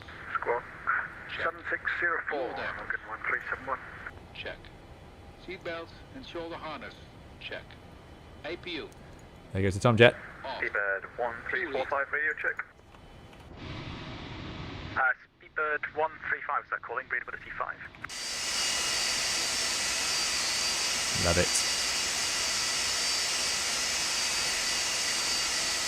Just sort of trundling along, basically at idle thrust. Orbex scenery, by the way. Thank you to Orbex for this scenery. They sent it over, and yeah, it's spot on. This little hashed out area in front of the fire station. Not sure why. To remind us not to stop there, I suppose. Whoops. Let's keep focused. Right, we don't really need any of that. We're not departing. I must remember, to get to Gurley, I have to change. I go to waypoint. I press... You guys remind me. I press waypoint change, 01, insert, and then I can engage it. I believe. Anyone can correct me if that's wrong. American 340, runway 25, clear takeoff, surface wind 220 degrees. What do I need to do? Aft cargo heat norm. Okay, that's annoying. I was hoping to ignore that one. Tomjet 652, report your passing altitude. Who can help with that? Tomjet 652, now passing 2,500 feet. Tomjet 652, thanks. Route direct to Ribble and climb flight level 230. Alright, Ribble and we'll climb flight level 2. Right below equipment cooling. Ah, is that... Manta 302, via Delta 1, line up runway 25. Via Delta 1, line up 25, Manta 302. Line up. Top right part of the engineers panel. So there goes the Etihad. Very cool. Top right. Overhead. Equipment cooling. Aft cargo heat. Normal. Nice. Thank you very much, guys. Thank you. Seatbelt and shoulder harness. Check. Taxi checklist. Shamrock 60 Golf. So for takeoff, TRA we've got. 127 Just going to slow it down a bit for this turn. We're going to put these to flight start. Effectively, I'm assuming that's like continuous ignition. London Neptune, Nana Golf Alpha, flying heading is 3. Neptune 9 Golf Alpha, London Control. Okay, we're clear to line up. Be on the approach. All the lights can come on now then. Runway lights, nav lights, beacon, strobe. Easy Don't need 290, the wing. contact London 127.1. Fuel pressure's good. Oh goodness, so much to do here. 1371, Dissit 1 Golf arrival. Glorious though, absolutely beautiful. And Logan 1371, report your MAC number. Once we're lined up, we'll get rid of that body wheel steering. Logan 1371, roger. Maintain MAC decimal 80 or greater, please. 80 or greater, Logan 1371. Runner 172, flight level 220. Runner 172, thank you, descend flight level 130. 130, runner 172. 302, runway 25, cleared takeoff, surface wind 220 degrees 7 knots. Clear takeoff, runway 25, Manta 302. American 340, report your passing altitude. American 340, passing 3,500 feet. American 340, Okay. thanks, speed 250 knots. We're lined up and ready to go. So we go, anti-skid on, nose wheel steering is off. Level 9, speed Fuel pressure light distinguished. Pressurization is in auto. Closed pack valves not required. Fuel tanks are configured. Terminal boost pumps. Open 1 and 4 cross feeds. Closed 2 and 3. So open 1 and 4. They are open, closed 2 and 3. They're closed. 4 takeoff checklist time.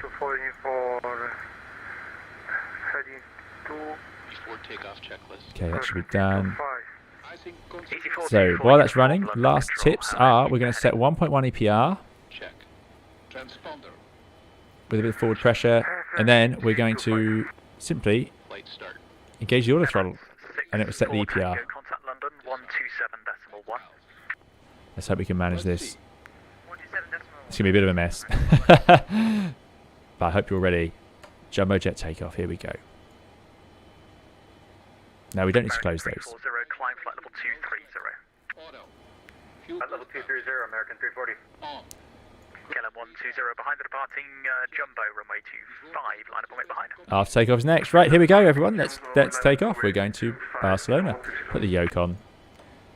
1.1 EPR. He's going to tell us to get out of the way in a second. KLM 622, when ready, descend flight level 250, level by Dibble. 1.1 EPR. Brakes released. Auto thrust on. There's EPR mode. Engines revving up to our takeoff thrust. Charlie Lima, November, Bravo, London Control, hello. Report your altitude. Thrust is set. Love the voices. Golf number Bravo, Roger, you're indicating 80 knots. Yoke to 0. You have QNH set 10 tree. Rotating at 125. You can see we've done it in the touchdown zone. Rotate. Up we go.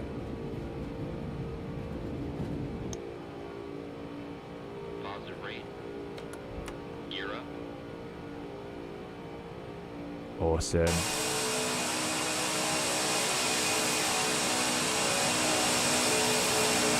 American 340, make your speed 300 knots now and fly heading of 190 degrees. Right, now I need to remember what to do next. So, through acceleration, I'm going to... I wonder if I control wheel steering. Will that work? No. I'm going to lower the nose. It does respond very slowly. Trimming that out a bit. I'm going to... We've got 6,000 without cell. We're in heading. So if I gauge an autopilot... Not sure what that flight director is doing for us, if anything. Let's bring the flaps in, stage, coming to 10. And I think if I go to vertical speed, outcell, something like that. Well, it's definitely outcell, so we'll level shortly and go from there. North November Bravo, now see you indicating altitude 1,200 feet. Is that what you got? Golf November Bravo, thank you. What service there's outcell, so it's capturing, shoving the nose down. Let's set our en route speed of 250. 4 miles to basic service. Minimum clean 222. Let's go flaps 5. Tomjet 652, climb flight level 370. I have a horrible feeling this thrust won't come back like I want it to. We shall see. Flaps to 0. Speed with the flight frame with you overhead. Speedbird 55 London, good evening. So be ready to take over. Arrival and report your flight level, please. No, it's not worked. I have terrible logic with this. There is a way around it. I don't know what it is. So there's 250 knots, leveling at 6,000 as requested. Gear is up. Let's turn it off. Runner 172 negative. I'm going to hold you all the Flaps way. are at 0. I think we got away with it. We are drifting with the wind a bit, but that's runway heading for you. Deconflict you with traffic that's coming out of Newcastle, so keep you on vectors for the moment. Right. But descend flight level 110. 110, runner 172, no problem. Yeah, Daniel Stress, good to see you. Turn right heading. Indeed, the voices are now working. Can you not hear the sound noise? This is Orbex Airport, but not Orbex North. 200 and Let's see what we need to do. flight level 310. Start that checklist. After takeoff. KLM 120, runway 25. Excellent, Brendan. Thanks very much. 220 degrees 7 knots. Ah, of course. Manta 302, turn left heading 165 and report your altitude. Left heading 165, maintaining 6,000 feet. Manta 302. Manta 302, thanks. Climb flight level 390. Climb flight level 390, Manta 302. Goodness me. Right, let's fly the airplane first. So I've taken out the order thrust there. 250 knots. He wants a heading of 165. So let's do that. 165. And we can get all the way up to our cruise now, 39,000. Scroll, scroll, scroll, scroll, scroll. I really hope he gives us direct Gurley soon, or I'm going to have real trouble here. Stop doing that. 39,000 without cell. Okay. Next, I'm going to... We've got the computer. Let's go to climb thrust. So we limit it to climb and EPR mode. And now I'm going to gauge the auto thrust and put it into IS mode without cell. No, that didn't work at all. Heading 165. It won't raise the nose. There it goes. So that's climb thrust now set. It's turned onto, let's get rid of the yoke again, heading of 165, which is good news. And I need to set standard. 12575, KLM 62, thank you. So 1013. KLM 120, report your pass. There it is. So we're going to flight level 390. Good. And this says landing and logo lights. So we'll do that shortly as we get through 10,000 feet.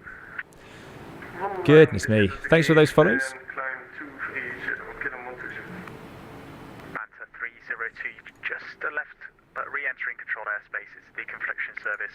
Turn right, heading 175. Riding 175, deconfliction service, Manta 302. This controller is working incredibly hard. American 340, what is your requested cruising level? American 340 will take 390. American 340. Awesome. Right, so landing lights coming off. 310 is good for the moment. Runway turn off lights off. Flight level 310, American 340. Nose is down below 10 degrees. Tomjet 652, stop your climb at flight level 310. And there's a PA running. That's just great. We'll stop climb at 310, Tomjet 652. Ah, these can go back to off. And Tomjet 652, on conversion, fly Mach decimal I think. 85. Open. Fuel heat.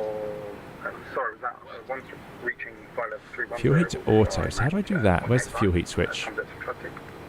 Auto. Whatever your crossover altitude is between speed and Mach, so whenever you start flying a Mach number, make it Mach decimal 85, please. I'm with you, yeah. We'll fly Mach 85 now, Tomjet 652. Thank you. And American 340, what's your plan? Santiago says, I don't understand those services you have in the UK. So weird. Yeah, so deconfliction service means that he's going to actively turn us away. So in uncontrolled airspace, the controller will still turn you away from the other traffic. The traffic... 302, radar control now, and stop your climb flight level 310 initially. Radar control, stop climb flight level 310, Manta 302. And just for information, ideally we'd like to route direct to Gurley before any other point, if not Gasco. Okay, can you accept Gasco now? A-firm. Manta 302, roger, own navigation to Gasco. Thank you, direct Gasco, Manta 302. Thanks for the help. Okay. China 172, fly heading 310. Just trying to give him a clue of what's going to happen shortly to us. 31,000. Oh, a heart attack there. Oh, there's 4 fuel heaters. Thank you. That would make sense. China 172, fly heading 035, descend to altitude 6,000. And now can please somebody help me? Radio to INS. We're going to start navigating using INS. American 340, And now, do I press... My plan is I want to go to waypoint number 2, which is Gasco. So do I just press waypoint change 02? Is that going to work? And then insert. Is that going to work? Can anybody tell me? Easy 44, uniform monitor, Unicom 122 decimal 8, goodbye. Perfect. Waypoint change 02. Insert. Now I get line ahead, and I should be able to go to system number 1. KLM 120, make your speed INS. 270 knots for the moment, and resume and it's in nav mode. We're 24 miles to Gasco. Thank you so much. Manta 302, speed 300 knots for the moment, please. 300 knots, Manta 302. He does not know how difficult that is for me, because I don't think this works. If I change the speed on here, it doesn't do anything, but I have now assigned control wheel steering. Climbing for level 390, Tom Jet 656. So I'm going to accelerate the plane, and I'm hoping when I let go, resume navigation direct to Listo, that's Lima India Sierra Tango Oscar, and climb flight level 390. it will carry on at the speed I've left it at. That is my dream. Flight level 390, American 340, thank you. No, that doesn't work at all. 652 direct Listo. Correct, Listo, Tom Jet 652. Shuttle 13 kilo, own navigation to Ribble. Oh yes, altitude select. Thank you very much. There you go. Outsails armed. Speeds washing back. Oh, why does the speed do this? This is something I can't work out how to change the speed. Do I have to put it into VS? Turn it off. Manta 302, do you have Listo after in your flight plan? Unfortunately not. We have Ribble next. Yeah, are you able to redirect to a waypoint down route, or do you have to follow waypoint by waypoint? We could route to Ribble, Croft or Honolly. Roger, Manta 302 direct to Honolly. Direct Honolly, Manta 322. Sorry about that. Thanks for your help. Sorry. Right, well, the speed is annoying me because he's being so nice. What do I need to do? Manta 302, slight change of plan. Can you fly? Can you turn right by 5 degrees, please, and keep that heading? Right 5 degrees, Manta 322. KLM 120, turn left by 5 degrees. And So this is the KLM coming up behind us. I need heading of 185. There we go. That would be 185. Thank you. Rhino 172. Yeah, because we're on EPR, it will not keep the speed. So what if I just put, let's do speed 300. Would it follow it now? And Springbok 265 from a 25 cleared takeoff, surface wind 220 degrees 7 knots. Cleared for takeoff, runway 25, Springbok 265. Logan 1371, report speed to London 127.1. It just turns everything off. Speed to London 127.1. Thanks, bye. I'm going to turn it off. Lower the nose. Got to accelerate for him, he did ask. Manta 302, report your indicated airspeed. Apologies, Manta 302, having a bit of an argument with the automatics. We are accelerating now finally to 300 knots. That's 302, roger. And can you further right, please? Turn further right, heading 1905. Heading 1905, Manta 302. Okay, 120, climb flight level 240. Heading 195. So we've got relatively good guidance for the roll. Almost at 300 knots now. We'll soon be on a Mach number anyway, to be honest. Springbok 265, report your passing altitude. 25 miles south of full health. Springbok 265, report your passing altitude. Passing 1,300 feet, Springbok 265. Springbok 265, thanks. Route direct to Ribble, climb flight level 390. Okay. Everyone's saying keep it climb thrust mode and select it to IS. So select it to IS. And then Rhino 172, turn left all the way around, heading 210 degrees. autopilot on. Web 210, 172. In heading. With outset arms. KLM 120, climb flight level 250. And then IS. There we go. But the only way to change the speed seems to be to disconnect that mode. Is that correct? Under control, Skyways 1269 on the ground. Lead dash 8 Q400. Hey, dash 8 Q400, excellent news. And we are sitting at, what have I got set down here? Speed mode. Is that working? It's the hardest part of this airplane, definitely. Comjet 652, contact London Control 127.1. 127.1 from the crew. Let's see if we can help. Moonflower 1194 There's London. speed engaged. Thanks very much. Yeah, all the thrusters off.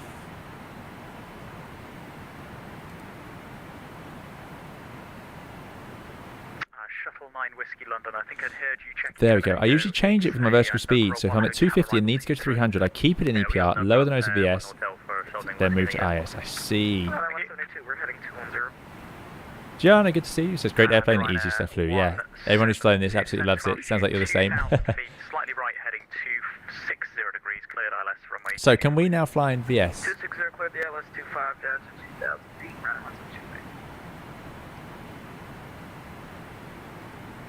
American 340. So if I lower the VS, let's do 1,000 feet per minute. Over to 127.1, American 340. And the speed mode means the auto thrust should now come back. I'm being optimistic. There's 1,000 feet per minute, which is more reasonable for this sort of level off. And it's keeping 300. And it's powering back. Yes. Okay, I think we're getting there with that. Now I just need to deal with the fact we're shortly going to be completely lost. Thanks, Newcastle. Station calling, say again, I was on the phone. Down level off. Hey, that's nice to go. 66 Delta. Right, 66 So it's currently routing from 3 to 4. So it's currently routing to Crofts. Climb flight level 350, Ryanair 66 Delta. It's going to really mess us up if we don't go via Honolly. Honolly is 11365. I'm going to tune that just to get some idea where I am.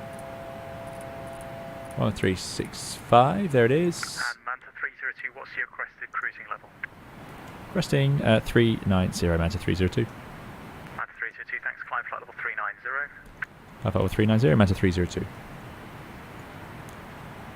See if we can get one altitude change done properly. Manta 302, speed on conversion, please, of Mach decimal 85 or greater. Decimal 85 or greater, Manta 302. I think we can do 85. We shall find out. 390. VS. Set to 1,000. Probably a good rate. On conversion, he wants 85. That's going to be tricky to do in the climb, but we might manage it later on. Probably somewhere up here, isn't it? And there goes the auto thrust. Okay, this is starting to make sense. I suppose I should set that to Mach. Rolling control, good evening. This is Delta Alpha, Bravo Golf Alpha. Taxi into runway 25 at 747 is a very quick aeroplane. Can definitely do 85. There you go. Isaac, thanks very much. 85 is typical cruising. Good stuff. Skipper Jeff says, so nice to see an Airbus pilot master. I definitely am not mastering it, but we're getting there. We're getting there. So Honolly is 88 miles off to the south of us, so that's good. So we're still north of Honolly. Oh, there's the radar as well. That must be ranges. Correction, KLM 120, roger. Climb flight level 410. There's no Not sure. Not sure how to use that. By the way, you could see other traffic around in the TCAS, which is pretty cool. Okay, let's set this to 1013. 02, no speed restriction. Thank you, free speed Manta 302. Hopefully, he's got slightly more respect for us than our initial start, where we basically have to say no to everything. So 32,000 feet climbing. I'm going to go back and check the.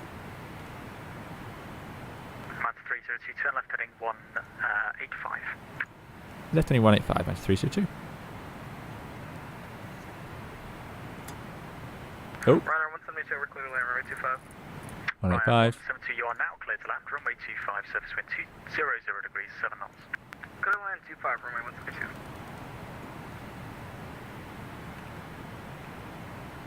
Ah, I've had this happen so many times. Heavy tab. Why do you do this to us? Okay. Are we pressurizing? Cabin altitude is 7,000 feet. It's not climbing with the differential pressure of 6,000 feet. So that's good. So yeah, we're pressurized. Valves are sort of closed, and there is crucially a differential pressure. So I think that's all pretty good. Oh, we need the outsail as ever. There you go, outsail armed. Line whiskey contact London Simlink keeps on update. 127.1 for Shutdown whiskey, good night. Okay. 75 miles to Honolulu. We're sort of heading towards Honolulu. Good evening, it's Ryanair 350 Delta, Samba 1 Romeo departure, passing 4,000 for altitude 5,000 feet. We're going to play with this when we get more into it. Is there anything I should be doing to it now to help it update? That's my question. Control, hello. Fly heading 150 degrees. That's our actual position. 190. This is our error from our track, so we're 15 miles left of the track. Is that right?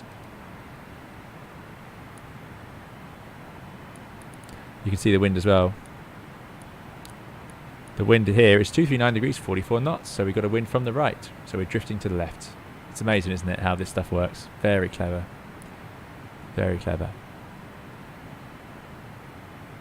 Mr. Banana says, it's kind of amazing to me. This is how they used to fly all the time, and it used to be state of the art. Indeed it is, yeah, indeed it is. Fly heading 180 degrees. P-Bowl says, pro comms will cut a lot of slack with most controllers. Yeah, I think you're probably right. 172, thanks. Taxi via Bravo and Alpha standard. There is a limit to that, but yeah, I think it helps just to sound clear and confident, and tell them what you need. What they don't want is me doing things wrong. Oh yeah, we're not even on no vertical speed. There we go. Yeah, what they want is for me to tell them if I can't do something. It's easier than just not doing it. Maintain your present heading. True airspeed 470 knots. We are roaring along. 127.1. Heading on 121.1 for easy 373 Papa, thank you. Just check the frequency 127.27. Tickle, which is going to be the new nickname for you, Tickle. I can't get that username every time. Says, no, it's all good. On INS 2, I usually put the wind data on INS 3. Since that one won't ever be used in sim for nav, I changed to waypoint 9 to the coordinates of the destination airport, and then do waypoint change 0 to 9. Then I move it to destination to see how far. Very good, I see. Hayden, good to see you. Hayden says, I guess old school aircraft like this are in service all over the place still. Yeah, I'm sure someone somewhere is flying a 742. Clear to finish for the currently X-ray departure, squawk 3512. He did say free speed, which is good because we are. What are we doing wrong here? Why? I've selected high speed, but it's not keeping climb thrust. Left heading 165, Manta 302. 165. Slowly he's pointing us. You can see we're 160 track would take us to Honolulu VOR, so he's slowly taking us that way. Why is the thrust slowly increasing again? Set to climb. Could I just set EPR? No, that's not what I want because I'm in VS. I want Mach. Does it just hold the speed you're at? If I go climb like this, let it accelerate, and then reset it? Let's try that. Skies 1269, my apologies. Which runway would you like? 14 please, Skyway 1269. Skies 1269 cleared. Parash says, it's easy to see why the KL07 strayed over the islands, given the complexity of programming the INS and actually flying with it. Yeah, there's lots of ways to get this wrong. One digit and you could be miles off course. 1269, thank you for your patience, and that is correct. Mr. Banana says, I know of 1742 which has been stranded in Valencia for over 10 years now. There you go. That's not good. Mach holds your current speed at time of engaging because you can't select a Mach, just a speed. That makes sense then. Manta 302, report you're heading to London 127.1. Speed to London. Sorry, heading to London 1271. Manta 302. Thanks very much for your help. Right, 127.1. Shutdown Whiskey Pass. Just Nine Whiskey descend, flight level 200, level by Tobit. Flight level 200, level by Tobit for Shutdown Whiskey. Should Lake Kilo, climb flight level Busy airspace here. Climb level 360, shut out Kilo. 2 Flash, climb flight level 2, correction 340. Flight level 340, 2 Flash. Tom Jet 652, put your mark number to London Control 13. Classic London. Josh says, you better set EPR to have full climb thrust. Select VS till you have Mach 85, then select Mach hold. So there's 85, Mach hold. select the S till you have Mach 85, then select Mach hold instead of the S. Ah, Mach. But then it does that. Because we're not using the auto thrust, is that it?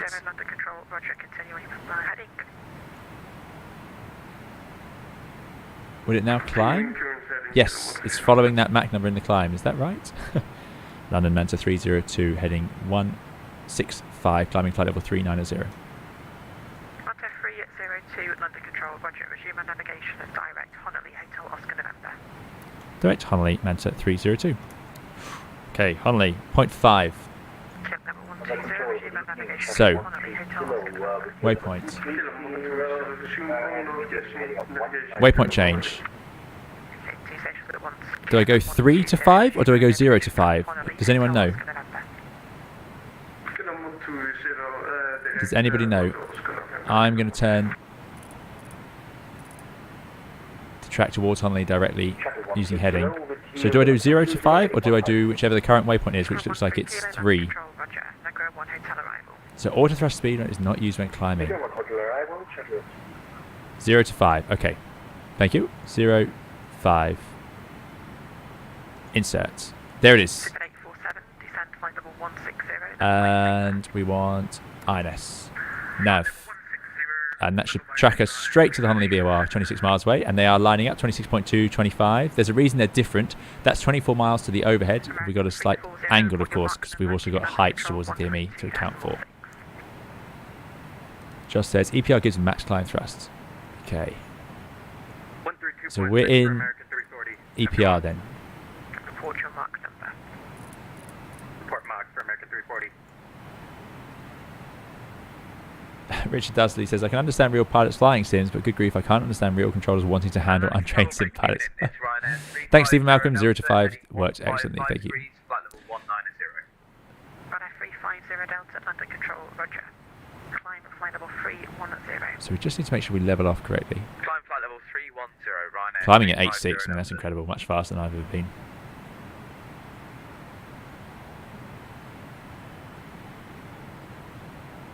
Auto thrust is off. Yes, but I want it off, don't I, at this point?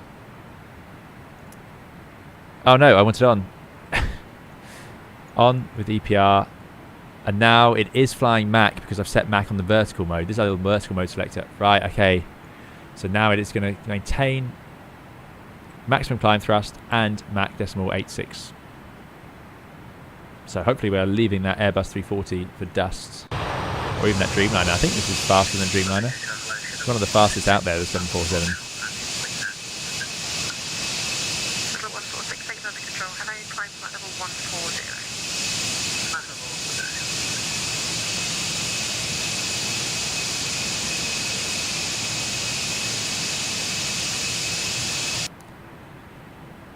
Last 1,000 feet to go.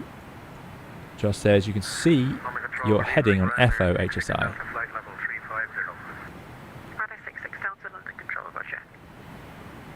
Is that not the same? Oh, we got an alert as we get close. Look at that. So obviously we're at 38,000 feet, significantly higher than the VOR. So the DME to the VOR will be further away by a few miles. L. Smith says, must be A340 painfully slow. There we go, we made some distance. Tom Corwine says, I'm so lost on how this thing works. The automatics in this are something different. Yeah, they're taking me a while to get my head around.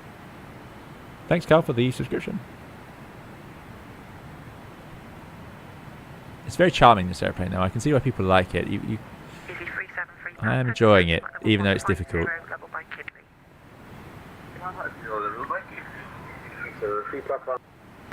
Whiskey descent flight level 150, level by Socket.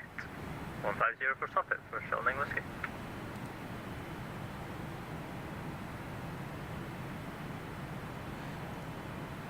Come on, we're almost there. I'm hoping they need to leave us alone after this. Level 25 miles before Mantle. Indeed, Hayden. Yeah, RHMLG does seem to know what they're talking about with this airplane, as does Joss. MSJN says the whole departure was very tense. It was indeed. There we go, outsell. It's gone green. So it's capturing. And we are 615 miles from our next waypoint. which is point number 6, which is Pumal. So this is all coming together. And we're just heading away from Honolulu, our last sort of radio nav aid needle behind us now. Okay, it's not going to be 0.58. Just check for the number. 0.85, my apologies, Kilo 120. What is Right. the mark number? 0.85. So let's just select auto thrust on, and I'm going to go to speed. I don't see the point in Mach in this airplane then. It seems to prefer speed. So we're just going to let it accelerate. We're going to go as fast as we can. Our planned cruise was 8.5. So we're going to burn a bit more fuel.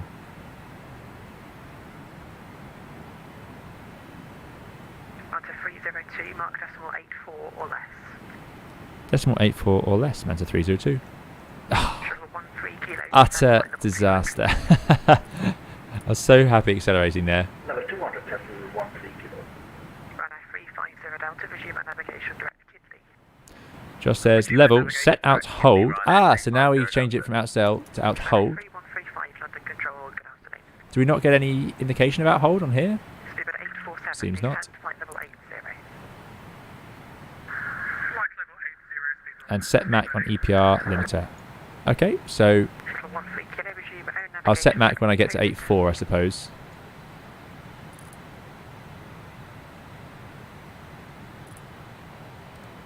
London Control, Ryanair 12 Foxtrot Papa. If I miss another call from this controller, I think I'll get in trouble. Runway 12 Foxtrot Papa, please lower the station to back first. Rate shuttle 13 kilo, resume own navigation direct to Tobit.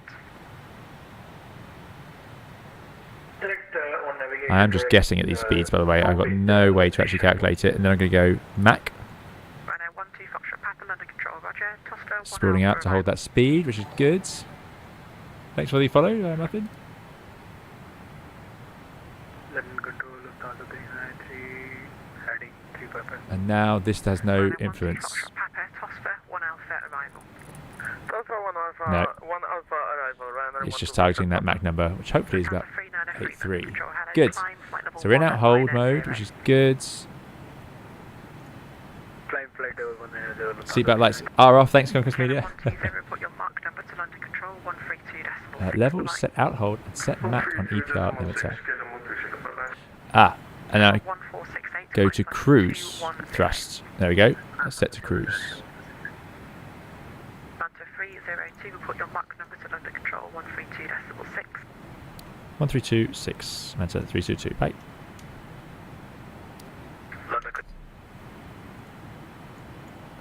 London, Manta 302, flight level 390, decimal 85 or less towards Pumal. Manta 302 at London Control, roger. London Control, Kilo 120 at flight level 410. So on this TCAS display, can I zoom in and out? Control, roger. This controller doesn't sound too impressed. I don't think I can. So should I update all of these boxes to Alpha Golf, thank you, squawk I go 7572. waypoint change, 7572, Alpha. and we're routing to 606? Alpha Golf, thank Insert. you, clear takeoff 24, service windows. Do we need to do that to all of them? Should I do it to box 2? Takeoff, wind count, Alpha Golf.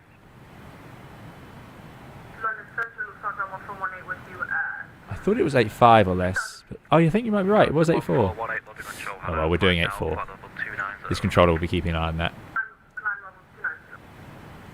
I would normally, in real life, probably correct myself for that one. Waypoint change. We're going to 0.6.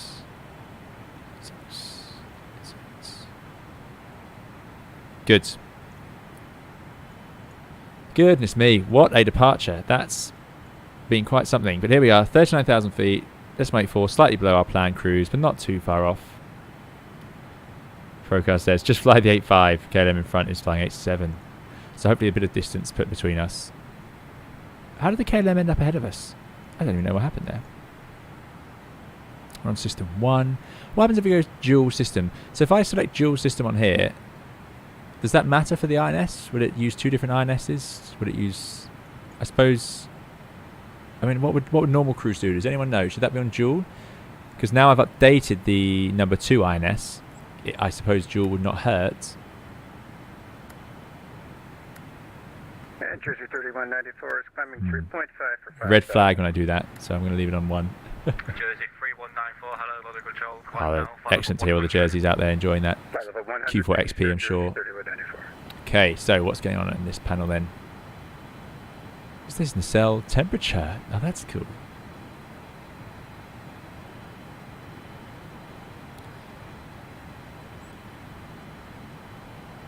Maxwell says 320 Sim Pilot just finished a flight on Microsoft Flight Simulator for Xbox. Liverpool, Dublin, and CJ4. Excellent. I hope it was good fun.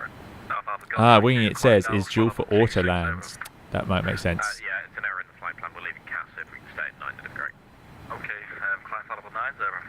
Stop 90. Right. All good. So at some point we need to move these fuel. So this fuel out here you can see is in the reserve tank. So we're not going to need it today, I would expect, but at some point we need to give it access into the main tanks. I suppose you have to drain some fuel out of these tanks first to fit it in. I don't know when. Yes, this can indeed auto land. Yeah.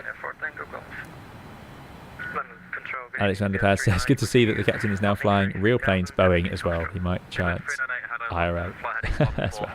Maybe one day. Heading 145, yeah, 398. Jersey 3194, turn left. Tony K says, it is such a great mod, very complex. It is. This. Now this is, I am really impressed with this add-on. Here we go. 8.5 max cruise weight max. Cruise size. We're at 3.9. We can be. We're at ISA. No, probably ISA. Not even ISA plus 10. 255. We're below that. Makes sense.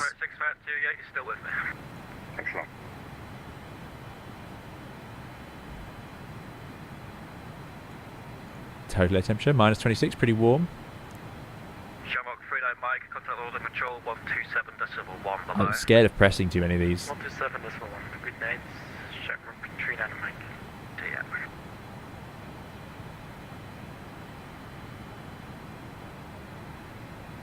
Jersey 3194, climb flight level 190. Climb flight level 190, Jersey 3194.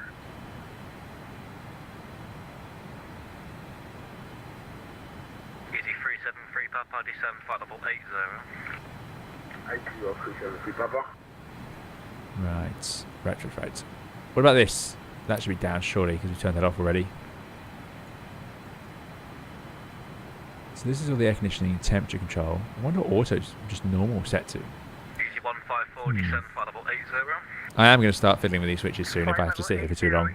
That is my job. Easy 154, contact DC bus isolation closed. Presumably that's normal. Don't use any of this. These were running nicely. So I did comment, I'm sure I commented on the lack of a vibration meter when I streamed this, because I couldn't find one. We got fuel flow, exhaust gas, N1, EPR. Not a fan of EPR, but there we go. Static air temperature. Ooh. That's SAT, static air temperature. So it's minus 57 out there. Pretty good, pretty typical winter. Cabin out should be at 40. It's flight level over 1,000 plus 1. So we've ended up at 6.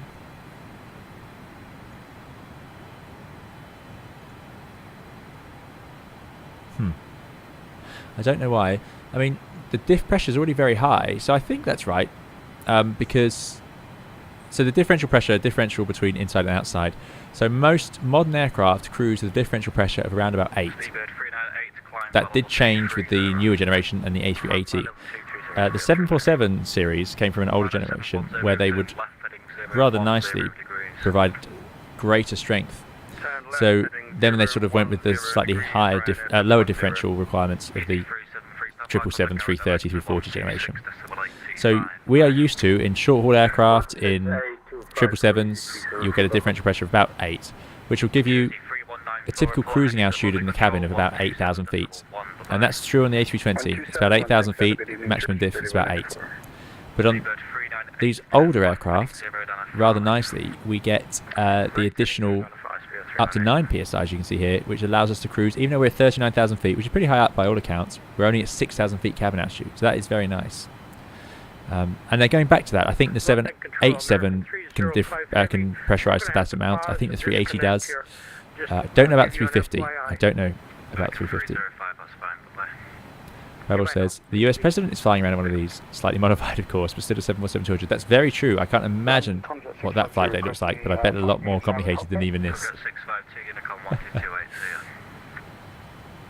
That works. We'll switch to the Unicom. Thanks for that, Tom.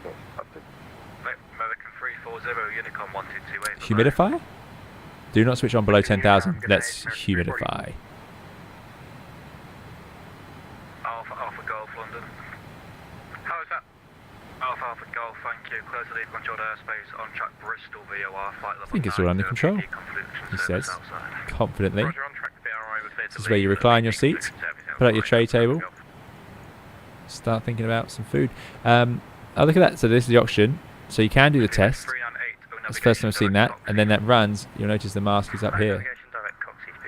Easy access, of course. Should we do a PA? Cabin crew, take your seats. Cabin ready.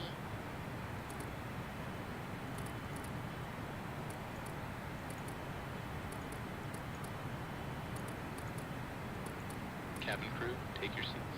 I think that's the last one.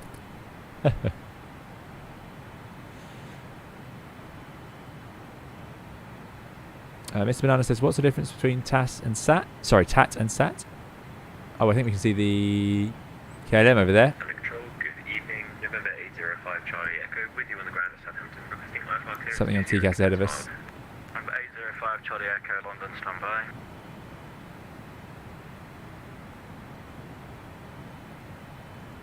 I'm going to ask London for a faster speed soon if that KLM's got ahead. So SAT stands for static air temperature. It's called static because that's the temperature of the still air. You can think of it as still air temperature. It's the air around the airplane. So that would be the temperature to you and me, the ambient temperature around the airplane outside. So it's minus 57 degrees Celsius. Very cold. Normal up here. Hence the fuel heaters and whatnot. The TAT, total air temperature, which we don't have here for some reason. Flight level 190, right. Just on the engineers panel. Number 805 Charlie Echo, correct. This is total air temperature. It's minus 26. It's warmer because this is a measurement of the temperature on the skin of the aeroplane on the leading edge. We're flying along very fast, and you might remember Concorde would, of course, heat up as it flew through the air because of the friction.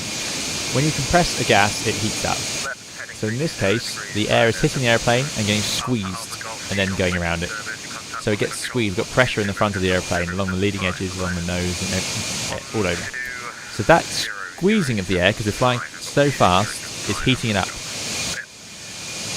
Why is that temperature relevant? Well, it lets us know if there's going to be ice, because you could find that although the temperature is very cold, it's warm enough on the leading edge to avoid ice or whatever. I mean, it's not the end of the world if you can't see your total air temperature, to be honest with you, but it could be considered useful. So that's what it is. It's that squeezed air. It's the air temperature along the leading edges, basically. Alex van der Pas says that KLM is not me. I'm having lasagna. Very jealous. That sounds lovely. No worries, Mr. Banana. You're very welcome. Joss says we do above the slats indicator, says Omri. Above the slats indicator. Oh, of course we do. There we go. Right, there's a total air temperature there. Oh, and it tells us the cruise mode for the engines. That's good.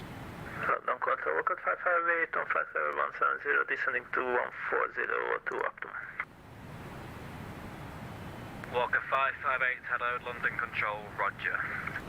Winging it says, family friend was a TWA 747 FO. He gave me a Cockpit poster for my 5th birthday. I read up and learned how to chair fly the plane by age 11, but I've forgotten most of it. Brings up memories. Excellent. That's a great story. Thanks for winging it. Very good.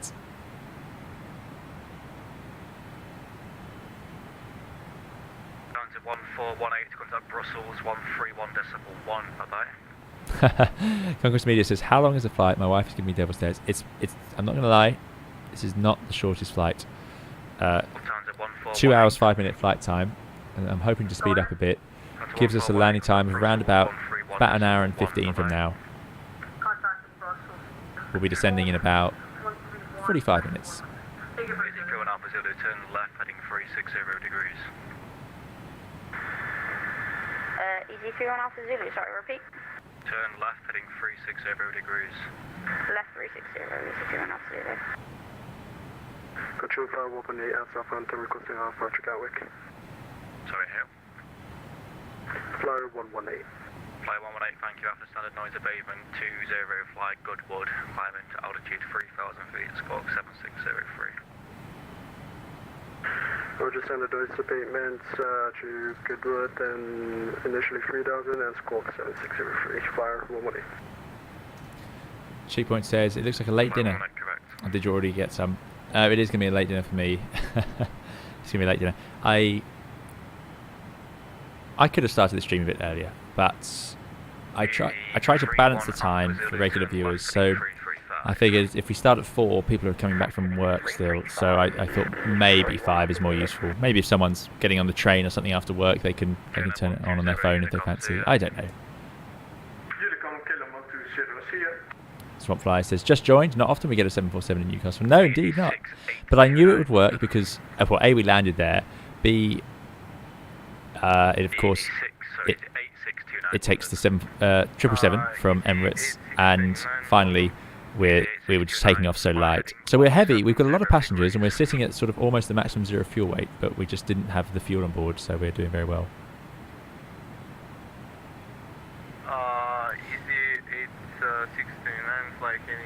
Omri says, any intention of flying in the upcoming Cross the Land event in Batson?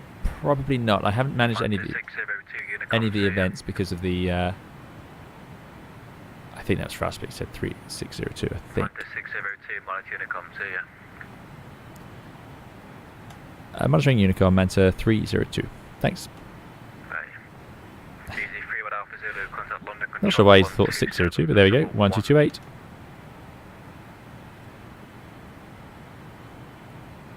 Checkpoint says, I'm happy with the times, just the sacrifices you bring. Right, Unicom. It's the Wild Wests.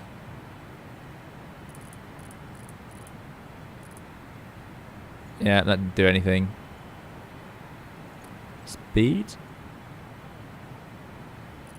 What would you do at this point? Speed mode and then back to Mac? Hold? Does that make sense? Lyndon says, being in Canada, I appreciate the later start because it's only noon where I am, so it lets me watch while I work. There we go. Excellent, Lyndon. So yeah, or at work could be the other way. Richard Dastardly says, ever had a real controller say see ya? Yeah, absolutely. Oh, controllers say all sorts. Yeah, definitely. See ya, no problem. Yeah. Paris just came on. Don't know if they're going to want to speak to anyone. Well, let's see if we can blast over Paris at decimal 8678 or something and then see where we're going from there. Rusty says, what program website do you use to get your coordinates for the INS? I used SimBrief. So SimBrief gives me this, and that's where I got the coordinates from. You can get the parking coordinates from the charts, Navigraph charts, but yeah, SimBrief for this.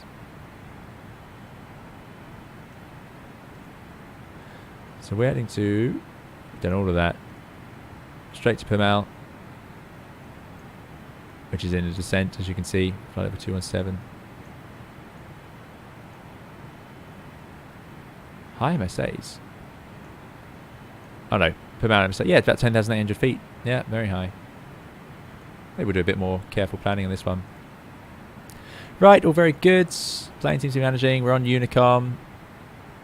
Oh no, what I need to do, I need to hold the Mac before we disappear out the flight deck. But we're going to go for a little walk around the airplane.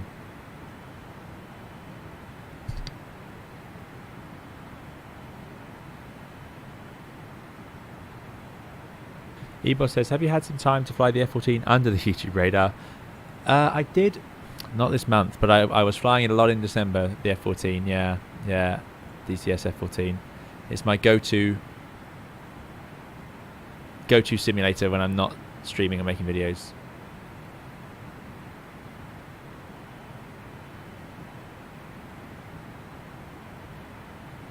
You can go to speed on EPR limited computer, set a higher speed, and then select Mac again, says just the 777. So I think 87 is pretty good going. Let's just go back to Mac. There we go. Thanks for the subscription to Ryan. If you are watching on YouTube, do please leave a like. It makes a big, big, big difference if you are enjoying the video, of course. Thank you.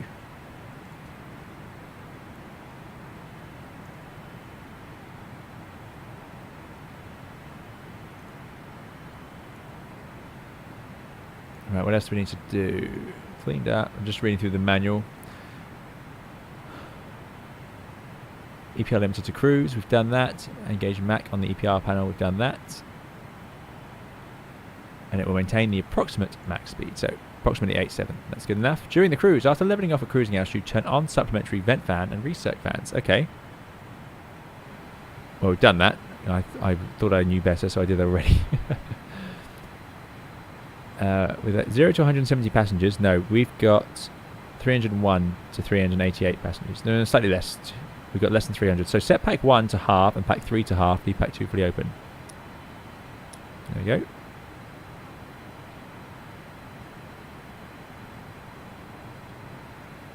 We won't use a step climb. It's not going to be worth it for this. But optimum altitude.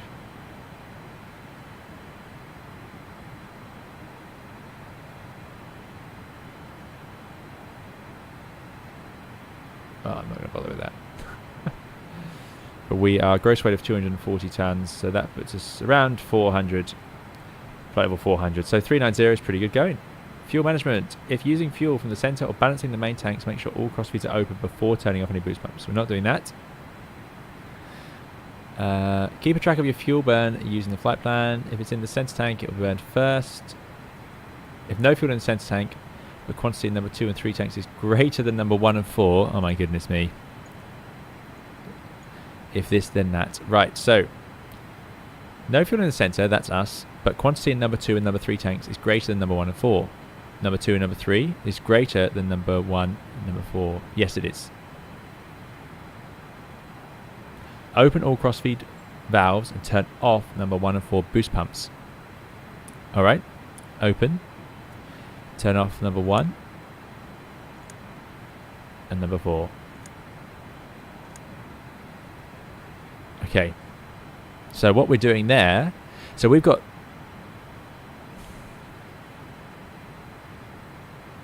so we've got fuel in each 4 tanks, which could be delivered straight to the engine. And what we're doing is we're turning off the pumps for engine 1 and 4, because those tanks are slightly lighter, and we are instead going to use the crossfeed to drain the fuel out of the tank 2 and 3, which have more fuel. So now this fuel is feeding 2 engines, so it'll drain down until neutral, until they're, well, it'll keep draining those. When the fuel quantity in number 2 and number 3 tanks equals to number 1 and number 1 reserve and number 4 and number 4 reserve, oh no, well that it already does. So so let's say we've met that criteria, because we should have included the reserve fuel up here, which does make sense. So let's say we've met that criteria. Turn on number 1 and 4 boost pumps, so back on. Dear. Thought I was being clever there. And now we close the crossfeed valves 2, 3 and 4.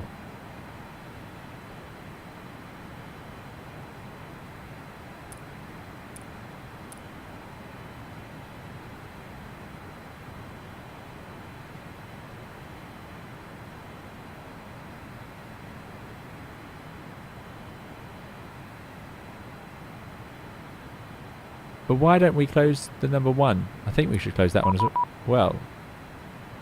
Surely we should close all of the crossfeeds. And now we're basically, it's tank to engine is the 747 pilot's way of doing this. Tank to engine. So number 1 feeds engine 1, 2 feeds 2. I think that's right. They're about even. 6.7, 6. That one's even.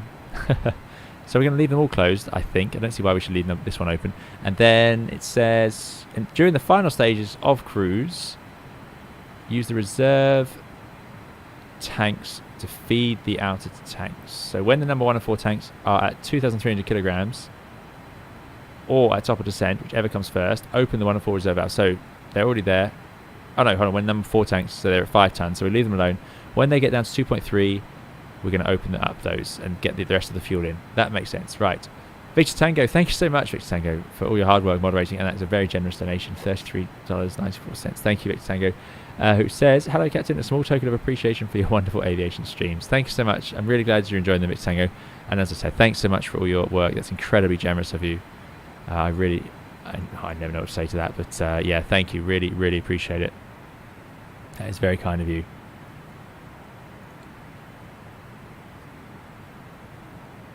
Very kind, yeah. Thanks so much. And I hope you're doing very well, and I hope you've been enjoying this one, and thanks for sitting it out so long and all the effort you've put into the channel and community, of course. Victor Tango works hard, along with the other mods, keeping you all safe over on Discord as well as on YouTube and Twitch. Okay, I'm going to leave this here. So, Andy H132 is here. So, Andy, I'm going to leave this on the engineers panel, and you can spot the problems. I'm sure there's several. And he says, actually, they're not that badly balanced. I usually open the yellow taps at this point. There you go. So maybe that would be considered normal. Yeah. Fuel setting was correct. So I should have left it alone. Josh says, did you set your cabin out selector to 40? It gives you 8.6 diff PSI. With 8.9, you're close to 9.25 by the overpressed relief valves. I just set it to 39 as that's our cruising level. Is that correct? Have I done something wrong with that?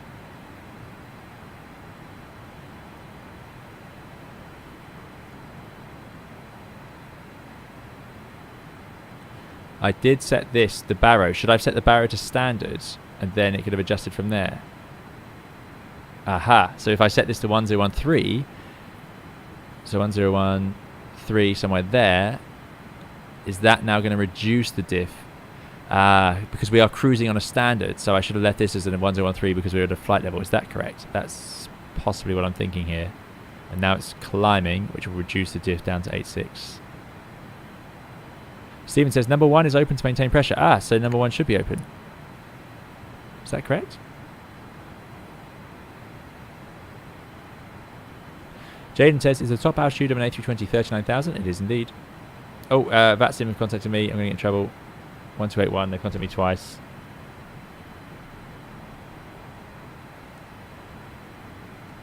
They're going to ask us to slow down, I'm sure. Bonjour, Manta 302, flight level 3902 per mile. Manta 302, hello, maintain flight level 390. Maintain 390, Manta 302. Oof, got away with that. I was worried that it asked me to go to a waypoint.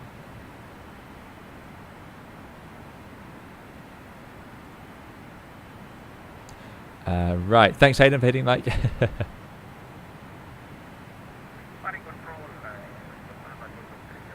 Richard Dudley would like a DCS group flight. That would be fun. It's something I keep considering, but I don't know how to set it up properly. Descent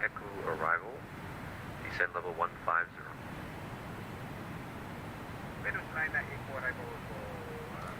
Salty Boy says, when can we sub on Twitch? I don't know. It's the day we enable subbing on Twitch. What it will mean is we can no longer stream simultaneously. So I have used Twitch for some casual streams for the stream where I first learnt this aircraft as well. Learnt-ish.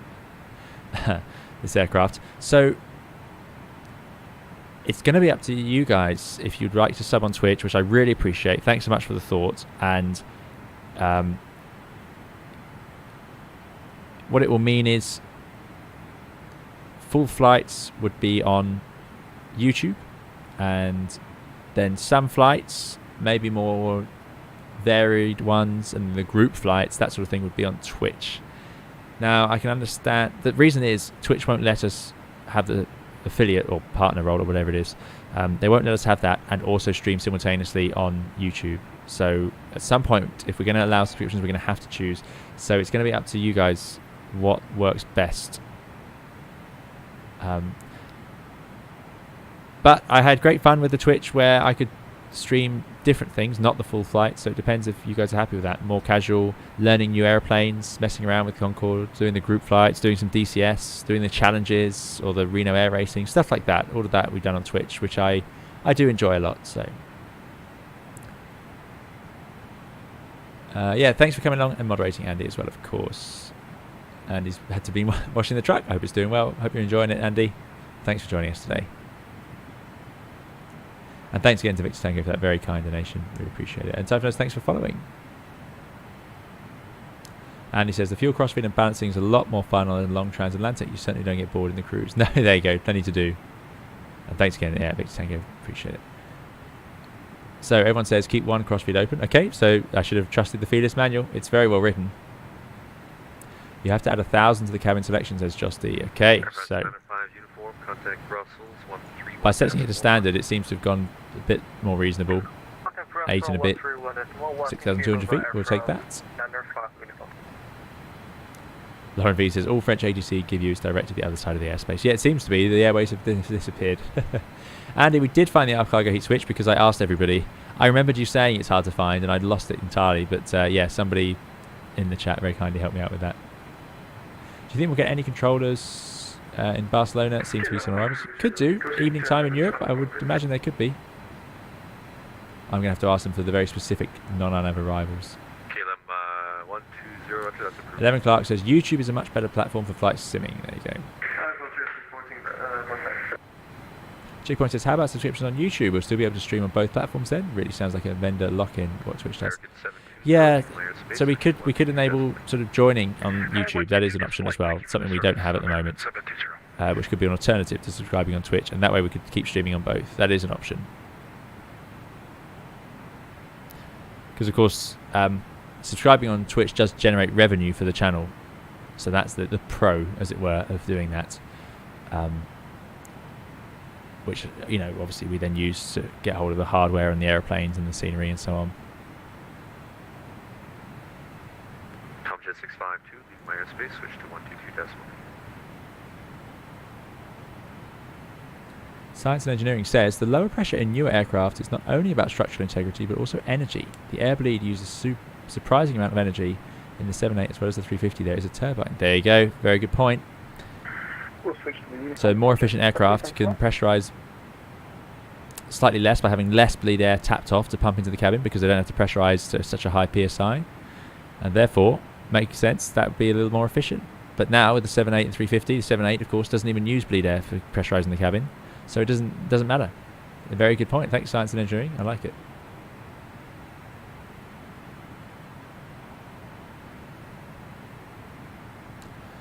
RHMLG says, can we expect the 732 to come back on the channel once? Oh yeah, definitely. I was looking at it earlier today. Yeah, 732, no doubt. Got some great liveries for that. Really like flying that. Very interesting airplane to fly. And what's amazing is it does feel very different to this. This one does feel the weight when you take out the autopilot. So Josh says the flight should be set to 40. So was I correct at the QNH, or should that be on standard now on here? I feel like standard would make sense because of course the QNH where we are now could be totally different to where we set off. There's 40. So now we expect it to go to 86. Oh, dropping things. 1504190. Shinx 316 Paris, hello, command flight level 290. Igloo Foo says, I would worry about fans that have found you on Twitch and followed you due to the full flight. Not something that can't be overcome, but something to think about. Indeed, yeah, I do appreciate that.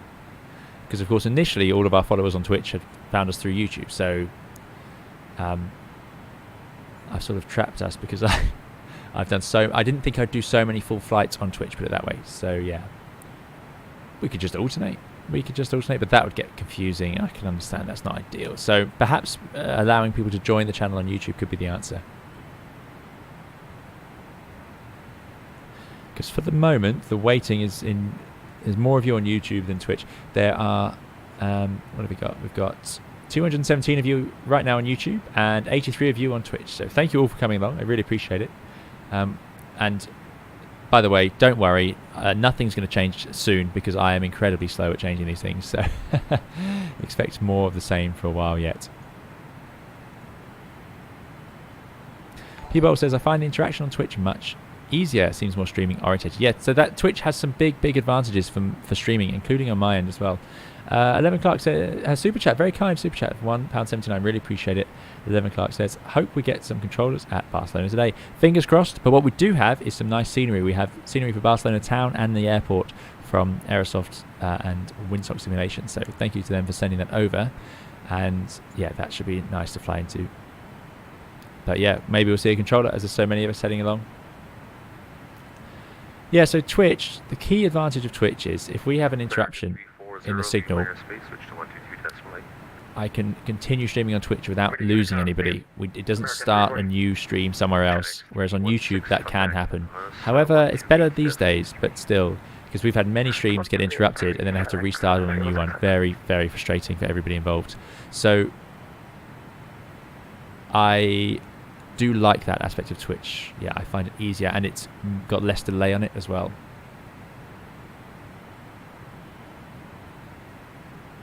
Rebel says, if AGC were to give you direct to a waypoint, how would you put that in? Do you have to look up the coordinates and input those? Yeah, so I think we could do that. We'd have to create a new waypoint. But what we can do is we can go to any of the waypoints we've loaded in. So you can see I've got these points. So I can select one of those and get the airplane to fly direct to it.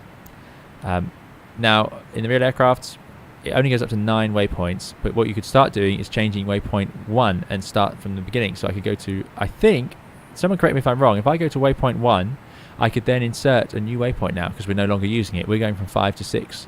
So I could go to waypoint 1 on here, select it here, and then change it. Is that correct? And then we could carry on the route like that, because of course lots of routes have more than 9 waypoints. You just have to do it whilst you're going along. Now that sounds heavy workload, and it is, but you only have to do that for the cruise waypoints. As you get close to the airport, you'd swap over to radio navigation, which is what we're going to do here. And we'll fly a radio navigation arrival. These days, of course, less and less radio navigation arrivals out there.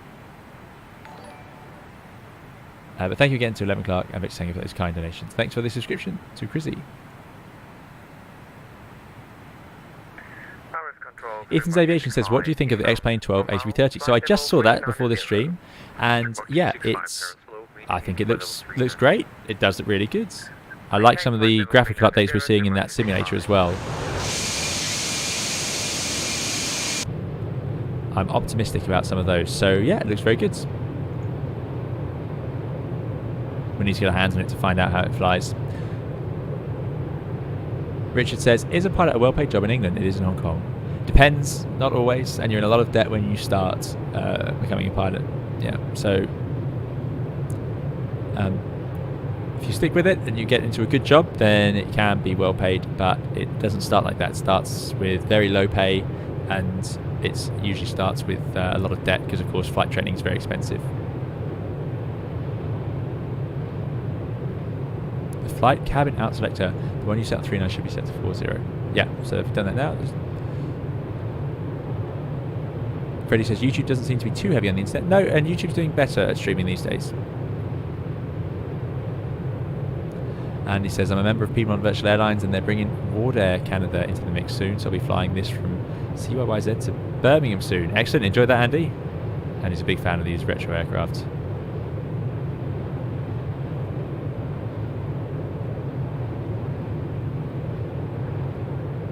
Checkpoint says it took a full year to go on Twitch, so we have some time left. Exactly, yeah, it did.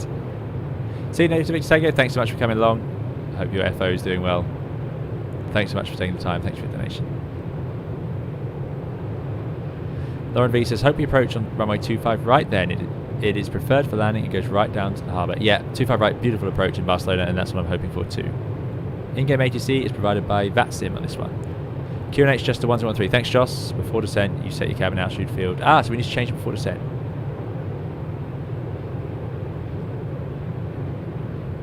Igloo says, another advantage of Twitch is people can sub for free if they're Amazon Prime. Yes, I do appreciate that. Yeah, I've heard about that.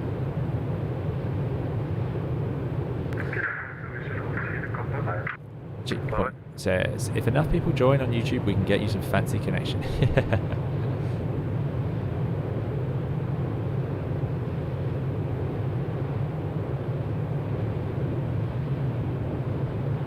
And he says, yes, you can change the waypoints as soon as you pass them. Good news.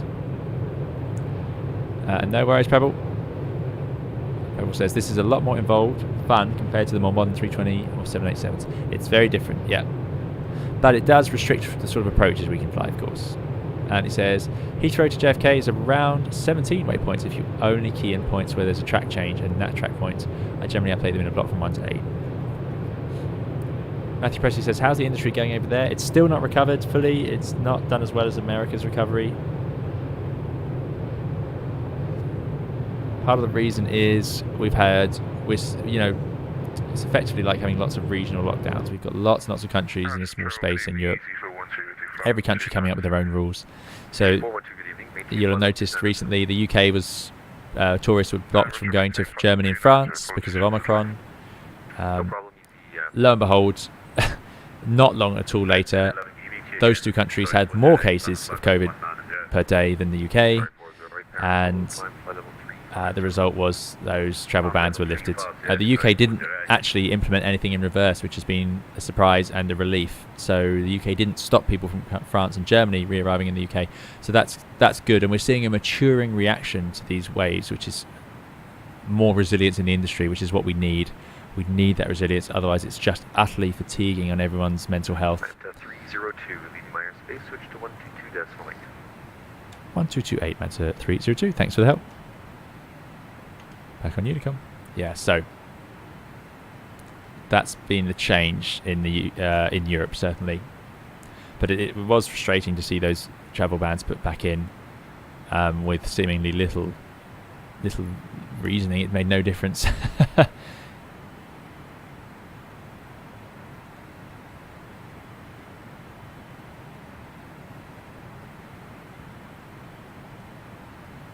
Frontier Horizon? I have not tried out the Challenger 650 yet. But again, hearing lots of good things about it. Just getting my head around this and then Concorde. Freddie likes the 330 X-Plane 12 preview. Excellent. Yeah. No, I thought it looked good. I thought the ECAM looked very good. I like the fact it has failures modelled. And the 330 is relatively underrepresented, so it'd be nice to see that, definitely. Etienne says, I'm way behind you all. Looks like runway 07 or 02. Ah, disaster. We could do the old disconnect trick. Let's have a look then. Let's have a look.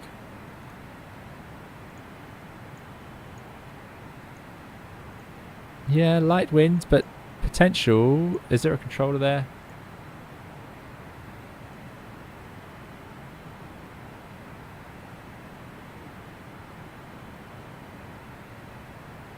Not yet. I know what's going to happen though. If I'm going to say there's a strong potential for runway 25 with a tailwind, as it's their preferred runway. But what I'm going to do is just have both charts ready. So you'll see these RNAV arrivals. We can't do those. So my point earlier was we don't need to enter in the coordinates for the waypoints on arrival because we're not flying those. By the time you're on the start, you're on radio navigation. Back when this airplane was doing this sort of stuff. So PUMAL, this is the PUMAL non-RNAV arrival for 07. And we'll take the, what's the one Yankee?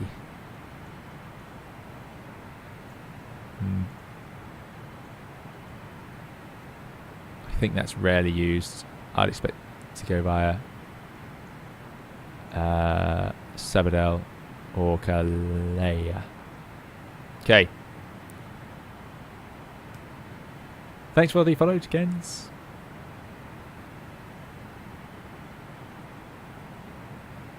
Rebel says, I hope the industry recovers soon. Can't wait to get back on airplanes as a passenger and travel again.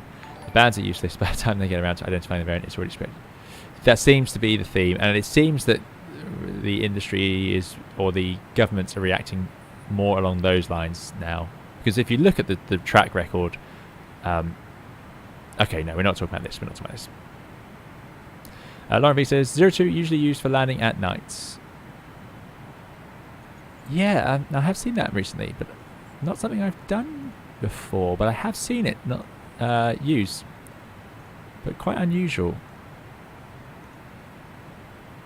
Well, we don't want an RNAV transition, so we want ILS 25 right Zulu as plan A. Ah, so you see, this does require vectors. Puma 1 whiskey for the there you go for the 25s. So what we're going to do for this one is go from Pumal 1. So you see here, this is why we no longer. So Pumal that we're flying direct towards. As we reach Pumal, we'll resort to radio navigation, and then we can intercept the 147 degrees straight to the Calais VOR. So all I do is set the course 147 up here and tune in the VOR, and then we'll fly straight towards it. It's that simple.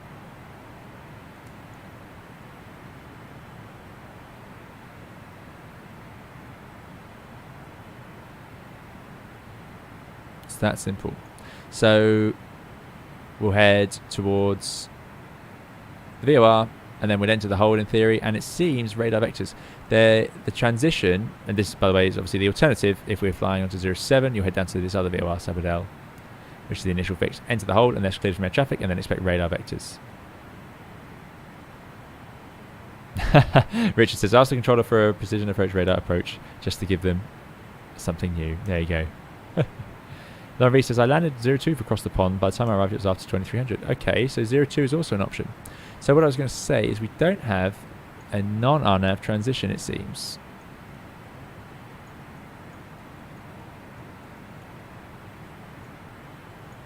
Just got the RNAV. So these transitions are used because then instead of sitting in the hold, you fly along this transition out into the middle of nowhere and then turn around and back in. We're not going to fly this, and if anyone asks us to, we'll tell them no. We'll take radar vectors. We can find our way over to that ILS, no problem, from the VOR. I would just keep going in a straight line and insert the localizer and head in, because that's about 30 miles out. So we'll manage that either way. Sounds like having ILS 02 available is going to be useful, according to Lauren B. So that would be similar. Head out south over the airfield, background and in. We can't do the ILS transition.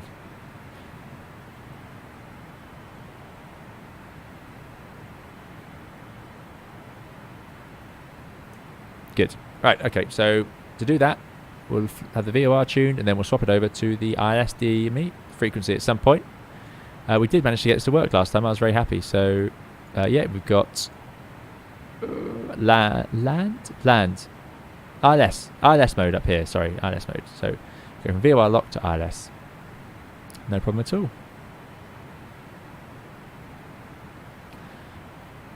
Rebel says, that explanation makes total sense. As someone who wrote commercial flight planning software for airlines, we had airplanes tagged with RNAV and non-RNAV capable and would pick SID Starbase. Ah, thanks very much, Rebel. Yeah, interesting. Yeah, there you go. So glad I got the right idea as well.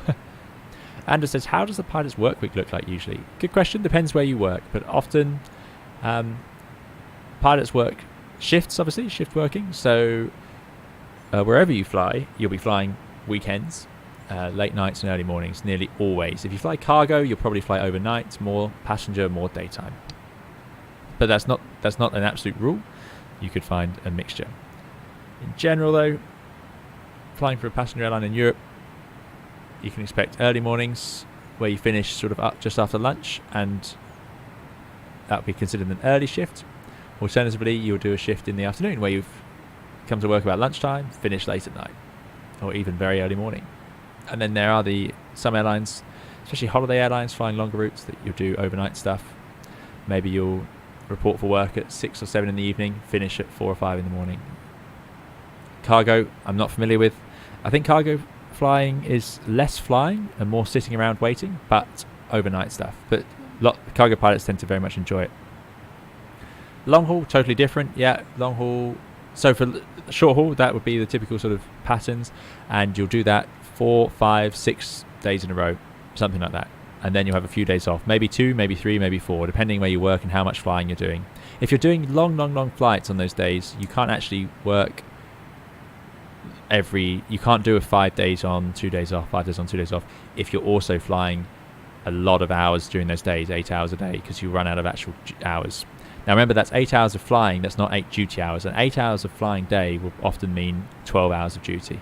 But I digress. So, yeah, you'll find one thing I like about the job is that it's not 5 days in a row, 2 days off, 5 days in a row, 2 days off. It is a bit mixed. Now, that's not always true. There are airlines out there that will give you fixed pattern flying where you can expect to fly exactly that, 5 days 2 off, 5 days on, 2 days off, or 6 on, 3 off, or 6 on, 4 off, depending on what it is. So, basically, lots of different ways. Long haul flying, very different. You'd expect to fly a trip, as it were. So you'll do your long haul flight out, spend a couple of nights there, long haul flight back, probably overnight into the UK, certainly. And then you'll have a couple of days off to recover, and then do it again. A lot less flying.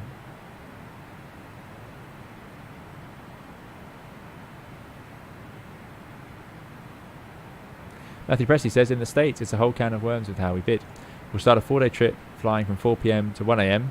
and finish it flying 4 a.m. to noon. Yeah, so you can get some depending on your sort of style. You can get some different trips. The States obviously has a lot more airlines and a lot more options. There you go. Lauren B says airlines like Wizz Air have flights that leave the UK at 1 a.m. and arrive Eastern Europe 4 a.m. Yeah, exactly. You've got to consider the time zone crossing as well.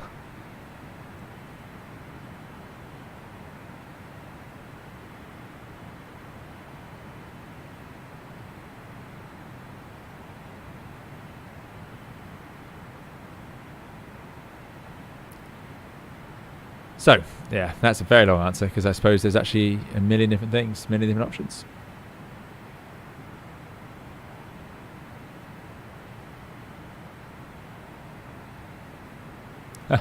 RHMLG says, do you know why 5G is no issue onto the Radat in Europe but is in the USA? No, I was looking at that yesterday and I can't work it out. There seems to be a big fuss in America about it, and it seems that the UK CAA has certainly decided it's not an issue and they've seen no evidence to think it is. What the reason behind that is, I wouldn't like to get into, but I don't know at this moment what the outcome is.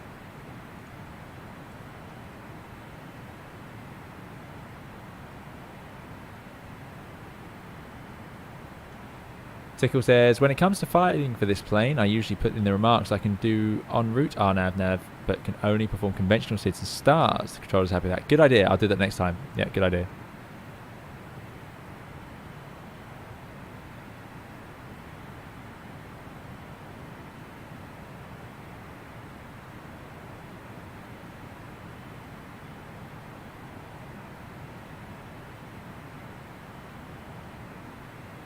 By the way, if anyone would like the livery for this aircraft, it's in the description. I highly recommend it. It's a beautiful, beautiful livery. In fact, before we start down, we've got 200 miles to Pumal. Let's go take a look around. What a beauty. I'm absolutely loving this add-on. So, upper deck. As I said, this was inspired by Paddy's livery. Paddy came up with the retro airlines, and then Isaac's done some really nice touches inside, hence the colour in the cabin of the seats. Premium passengers get the sort of the softer blue style. Oh. This aeroplane, of course, would have a business class looking like this because this was before lie flat beds were the common thing. So, still pretty nice, I would think. Oh, that's a nice view. Nice view of the engine. Oh, if I can get there.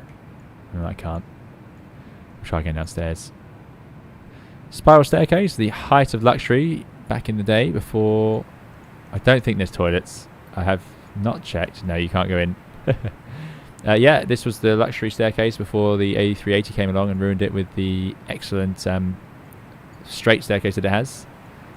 A sort of grand staircase. And here we go. We get sparkling pink juice and bottled seawater.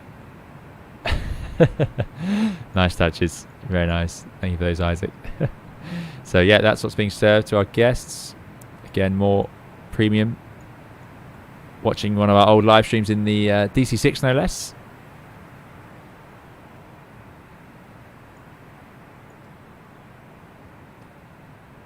How many subscribers is that? This was July 21. So that could be in the 30s. Yeah. How the channel's changed, eh? There we go. Subscribed. But no notifications. Unbelievable. But there we go. So that's what they're all enjoying. Nice blue cabin. Nicely, I think, tastefully themed overhead lockers. Thanks, Jakes, for the follow. As we go back, I don't think any of these toilets are going to work. No toilets, sadly. But it's a pretty nice premium economy seats. I wouldn't be too upset with one of those for a long flight. They look very thick, sturdy. More pink juice. And then this is what the economy passengers get to suffer through. So this is considered our motivation for them to upgrade when they're buying their ticket if they see what the cabin looks like. I love it. And yeah, nice and bright. And they get to see it on the seat backs as well. For 12 hours. Excellent. Excellent, excellent. Hundreds and hundreds of passengers crammed in the back here. Mr. Banana says they picked a different frequency band in Europe for 5G, I think. There you go, that could be a reason. Ponta says, do you prefer X-Plane? I like both. I just like both. Pebble says, have you compared a sim brief plan for a plan from your work for the same aircraft type? How does it compare? They seem pretty reasonable to me. I can't say I have any trouble with them, although this one was unusual for having such a long direct in it. So there's no rear galley, is that correct? I would have thought there would have been. I suppose obviously it would depend on the fit, what your airline chose. Maybe it's locked away in there, or maybe it was just toilets in the 742. Quite a narrow back to the cabin. I like double-decker planes as well, because when you're in these seats on the lower floor, the windows sort of tilt down away from you, gives you a nice view outside, especially at the back here. You can see it outside. The way these ones tilt down, you must have a nice view out. Thanks for the subscriptions. Oh, I've lost our place. There we go.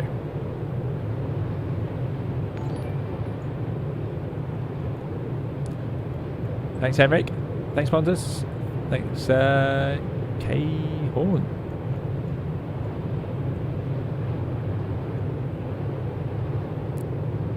Very cool.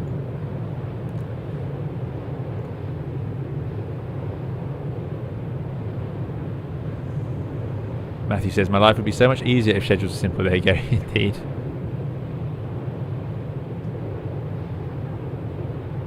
Ah, there you go. 5G ultra-wideband, a US only thing.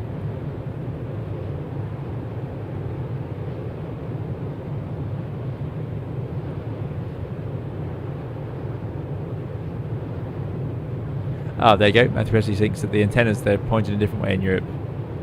Yeah, I knew I didn't know the answer. Thanks for the info.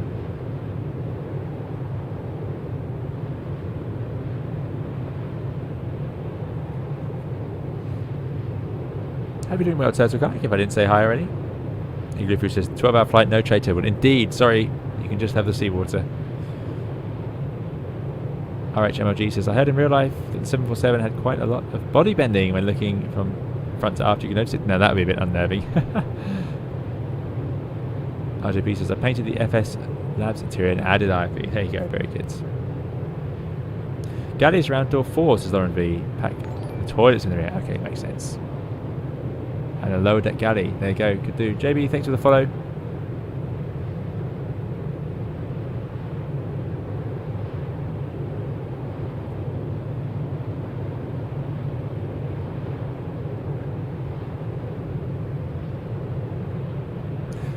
Lauren V says 747-400 had a straight staircase. Did it? Well, I was not privileged enough to know, I'm afraid. Yeah. I don't know why I knew this had a spiral one. I did know that before this mod, or this add-on. Perhaps I saw one. I'd never flown in business class on one of these airplanes, but it's nice and quiet at the front.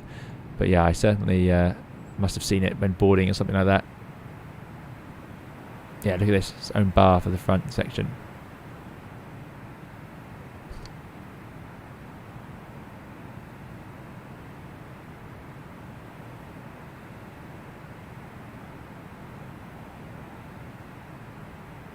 I always like looking out the door windows. Don't know why. Always feels like a different view. Up we go. Yes, into the life of luxury. Back into the best seats.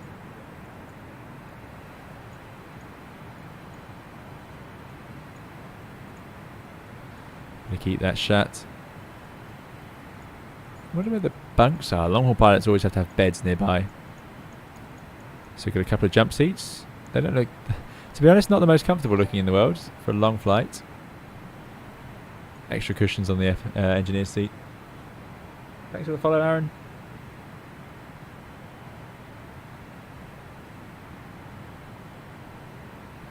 Jen says, how come the sky outside is displaying daylight? I've set it to display daylight. The reason is I don't like streaming my entire flight at night. I've done it a few times, but it doesn't tend to. It doesn't work very well, I don't think. We might try it, but we have done a few, but you just can't see much of the airplane and don't see outside. I think you guys can tell me. Maybe I'll do a poll on it. Pebble says, gotta go. Thanks for teaching us how to fly the A320 and also these other airplanes. Learned a lot watching your videos. Never commented before, but there's always first time. Thanks so much, Pebble. Thanks for joining us and thanks for commenting today. Really appreciate it. Glad you've been enjoying the videos. Matthew Presley says you don't want the feds to be comfortable. Yeah, that's it. If you've got someone, a flight inspector or something on board, maybe it's better that they get the miserable seat. But maybe that puts them in a bad mood. You know, maybe maybe it doesn't pay off.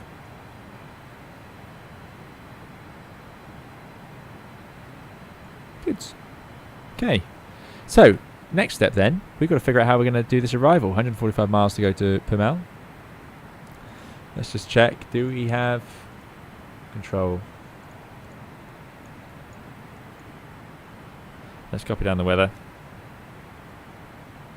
So 0403. Oh, I'm very tempted to 25 with the tailwind is the current plan.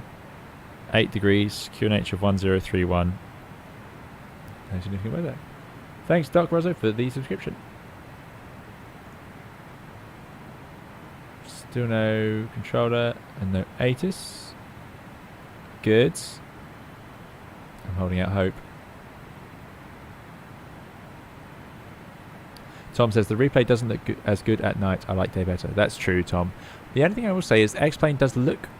X-Plane at night does have some of the best night lighting. They really captured it spot on. So it does look great, but it doesn't work very well on the stream. By the time it's compressed and sent to you guys, it's not as nice.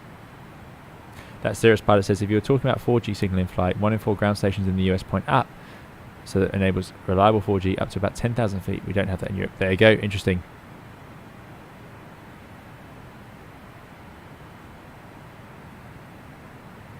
Jen says, I was initially planning to find some good night lighting for X-Plane, both for the sky and ground lighting, and found myself here instead. Excellent, Jen. Thanks for joining us. And I would say the default X-Plane night lighting I have absolutely no trouble with. I really do like it.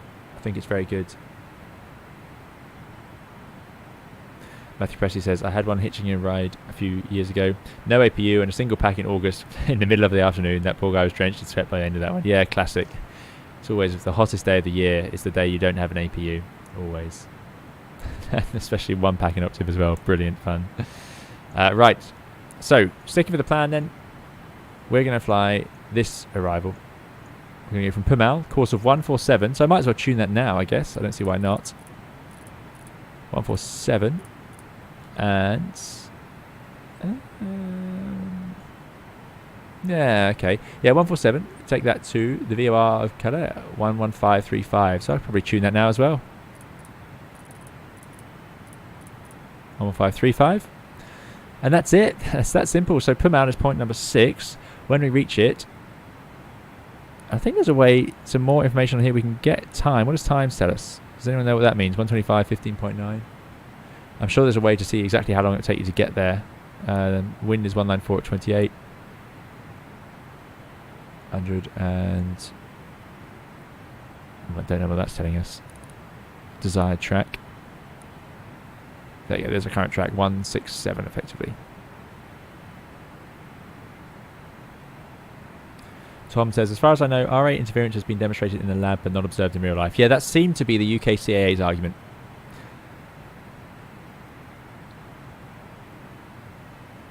I did see the night lighting in the X-Plane 12 330 trailer, Mike Delta Hotel. I did. It looked very good. It did look good. Check for bunks in the back of the upper deck, says Joachim. Ah, okay, the back of the upper deck. I did. I think on the 400 they were built into the flight deck, which would be very nice. I think they're missing though. I guess they'd be behind that then. That would make most sense, wouldn't it? So you walk out, say hello to all your highest paying passengers, and then put your pyjamas on, go to bed. Can't do too much work. This is long haul.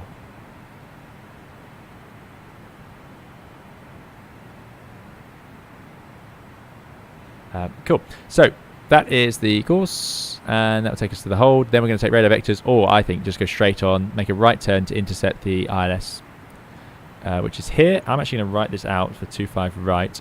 So it's frequency of 109.5. Course is 245 degrees. So in much the same way, and I'm actually going to tune this on over here, FO side, 109.5, course 245. And that way we could just use that in case I get too lost trying to manage buttons and change courses and headings. We could just go to autopilot 2.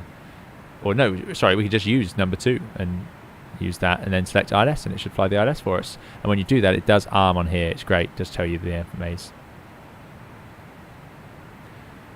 So that is the plan. It's dead simple, really. We could, of course, track to different VORs and so on if there were any, but for this approach and this star, not really. Alternative plan, if we go to 07, we'll take this other course from Permal of 175 and we'll go to different VOR, so please do remind me if I leave it in the wrong VOR. We'll go to Sabadell of 112.0 and then the same thing. That takes us here, we go vector ourselves downwind, drop with these MSAs and in. No fixed info page or anything like that. You can see how the situational awareness is reduced in this aeroplane by design, by lack of design I suppose. It's not their fault, it's just what was around at the time. But when we have in the Airbus just the two screens and we can draw the rings, we can see the MSAs on our navigation display, we can see so much information. Here we have to sort of search for it a little bit more difficult.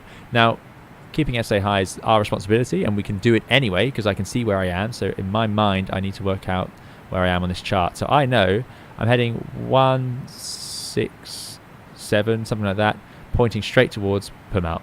So Permal is here. So in terms of this chart, I'm just somewhere up here, cruising down towards it with a slight angle like that.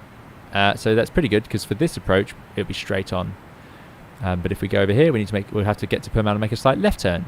So this is situational awareness. I'm predicting what's going to happen roughly, staying slightly ahead of the airplane. Now I say that now, I'm sure I'll be struggling later, but I've got plenty of time here to think about this. So I'm expecting to get here and make a slight left turn. If the airplane does a sharp right turn, I know I've done something wrong.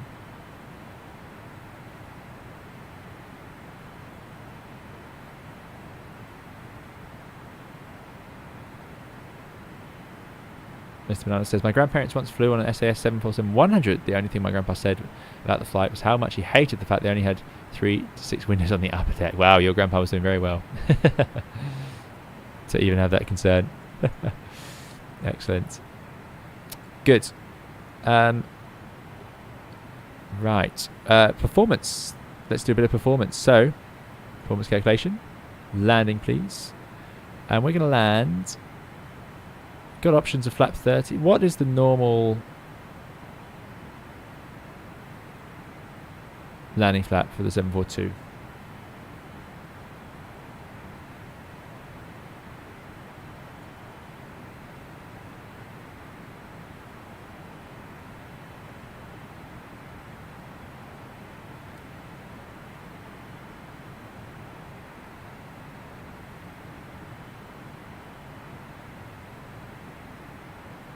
Seems 25 or 30 is available, but I don't know what the normal one would be. So let's go. It's a long runway. Let's go 25. It says minimum 3,000. That's quite a long distance, but medium 2,200 seems pretty good. I did 30 last time. Maybe we'll just do 30 again. So we'll do 30. I think Pressure says don't know. Yeah, indeed. I'm going to go 30, and the landing distance with minimum will be 2,800 meters, so that's going to use most of the runway, but that should look pretty cool. So let's go auto brake minimum. Here we can set the speed bugs, so I'm going to write this out. You need lots of writing with flying this airplane. Minimum clean is 247. No, that's not right. Read data from load sheet. There we go, 233. And then it goes down accordingly. So they're set here 233, and then flap 1, flap 5. We can't go below that, so I can only go below the first bug with flaps 1. Then I can go down to 213, which is the second bug, with flaps 1, and then I have to go flaps 5 to get to 193, and so on and so on. VREF 133. So we'll go 133 or slightly faster. Good. What happens if we read data from sim? How does it know? Yeah, it doesn't know. 230, it's just doing what we've got here. So runway heading, we can put it all in, here we go. Runway heading is 25, and let's put in a slight tailwind. It's great, I like this. So 5 knots of tailwind, 2,400 meters on minimum. Outside air temperature, what was it? 8 degrees.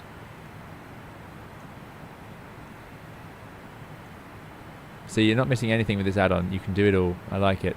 8 degrees, 1031. There it is, roughly. Dry runway. Airport elevation. Basically sea level. Runway length. That is the important one. Oh, it's all in feet.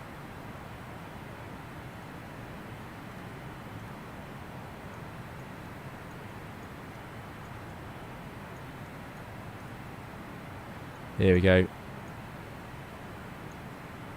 Oh, they haven't drawn it on here. Oh. Well, we're going to land on 2.5 and just vacate to the left, somewhere suitable, probably Romeo 6, head over to the terminal. Short taxi in as a result. And that's, yeah, they've done a great job modelling this terminal. You'll see as we make the approach.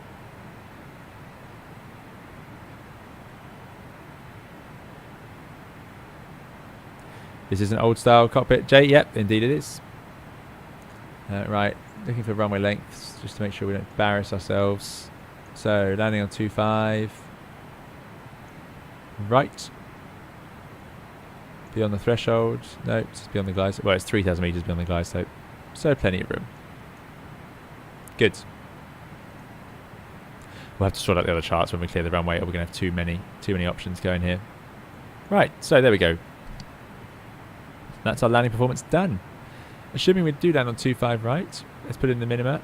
You can see here, decision, altitude. This is a Cat, I think this is a Cat C airplane, but it could be Cat D. So let's go Cat D, worst case. 236 feet. We're not going to use the height because that's not how you set the minimums on this. We're going to use this radio altimeter. And then we set it up with this little bug. 2, 4, 6, 250 feet, somewhere there. See how it's not particularly accurate in that sense. 56 miles per mile now, we're getting there. 3,352 meters, says Lionel. Thanks very much. Yeah, perfect. So we're all good with our landing distance on min. Even with a bit of a tailwind.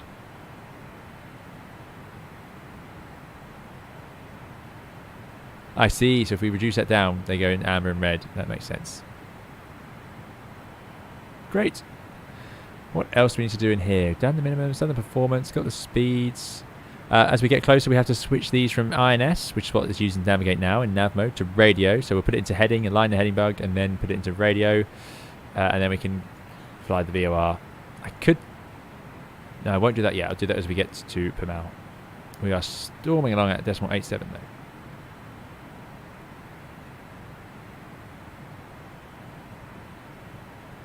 Captain Lemanja says, when do you use radio altitude or barrow altitude for minimums? So I'm using radio today because there's no way to set it on the barrow. This will be the normal altimeter. Radio is used alternatively, so 236. So slightly less, in fact. There we go. But also, we would, in the Airbus, use radio when we are flying low visibility procedures because it's more accurate. Barrow for normal. I don't know why. I don't see why we don't use radio all the time, but radio is not perfect. Part of the issue with the radio minima is that there could be a house or a building underneath you at that point, so it could change where the minimum is, so it has to be adjusted. It's not always just 200 feet.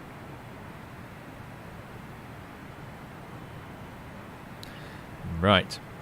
I think that's pretty much it. Any questions from the chat about what we're doing now? Have I covered it?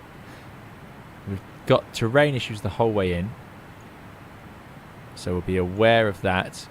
That the MSAs are high as we come in over per mile, so we're going to stick to this procedure 130 to 35 CLE, so that will be pretty obvious as we get closer. We're only 30 miles, so from per mile we need to be below 250. So actually we've missed that one, so let's get down.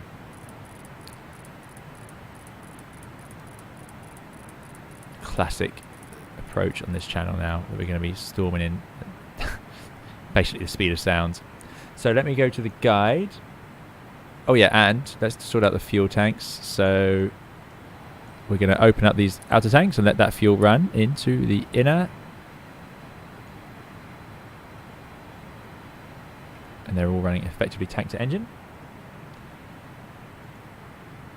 So let's start our descent. Oh no, only we need to put the QNH in. Oh dear, come on. This is going to be set to the landing QNH of 1030. 1031. Very similar to where we set off. Very stable air over Europe. Very nice weather. So let's start down. So I'm going to set speed mode on the EPR computer. Speed. Dial in the target altitude. I've done 25,000 and arm outcell. And there it is, armed. Oh, getting some lag now.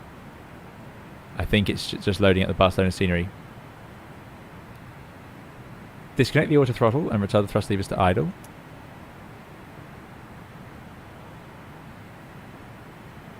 engage IS mode. So start that. IS mode. Throttles back. Oh, it's kicked us. Frame rate's too low. So powering right back. Auto thrust off. Ouch, what's our frame rate? 16. Why is that so bad? It wasn't that bad earlier, and I've already practiced this. There we go, it's back. So now we're heading to Pumal, 24 miles to go. Descending pretty well, 2,000 feet per minute. So the descent begins. Those charts are using Navigraph. Thanks for the follow to Star.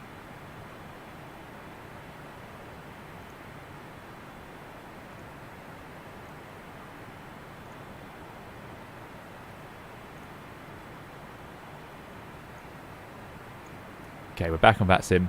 It's just throwing a wobbly while it loaded up the scenery. Checklists, descent approach. See, this is more of an approach checklist. It doesn't work just yet. It's for later on when we have to put the seatbelt signs on, put the radio to INS to radio. So I won't do that just yet. But we've set the bugs, we've done the landing data, done the EPR, I think. Fuel heat will need to go off at some point as well. Where can we see the fuel temperature? It must be on here somewhere. There it is, fuel temperature. Sitting at below -20, that's absolutely fine. No problem with that. I wonder what happens if we turn it on. Oh, is that... I'm going to cause all problems. Don't fiddle. Oh, what have I done with that?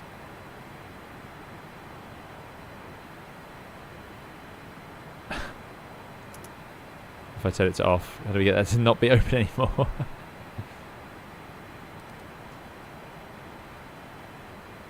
Oh, that's going to mess something up, I'm sure. Anyway, outside it's armed. We are descending 11 miles from Pumal. So it's time to swap over. We're getting the alert in the waypoint. We're going to stop using the INS now. So let's get the heading bug rounds to 15166. I'm going to revert to heading mode. Then I'm going to switch these to radio. Radio.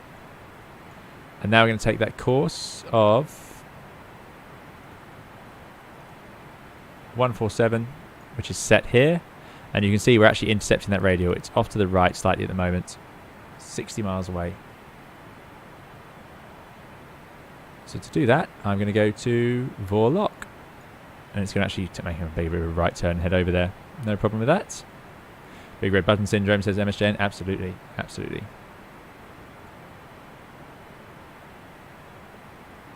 Igloo says, I need to make lunch. I have a house full of COVID cases. I'll catch the replay. Good luck. Thanks very much, Igloo. Hope you're all feeling better soon. Thanks for coming along.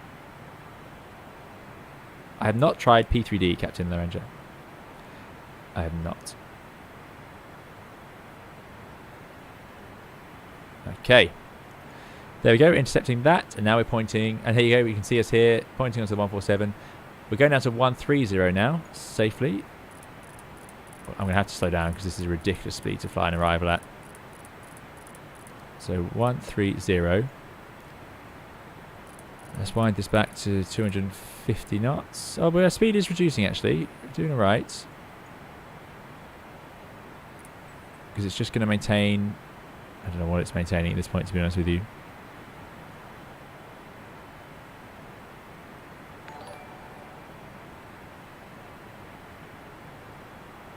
Thanks, KR, for the follow. Yeah, the automatics in vertical modes are a mystery to me. It says it's in IIS, so it's trying to maintain the IIS, but I don't know what IIS it's working towards. The one that it was at? If I adjust this, will it change? Doesn't seem to care what I set this to. Anyway, down to 130. Oh, we're not on Unicom. Yeah, we are on Unicom. I think. 11 o'clock? 1228?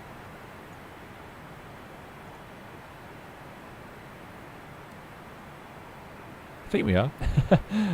Could be wrong though. I believe you can set it to IS again and it would adjust the VS to home leg. Okay, so if we go off IS.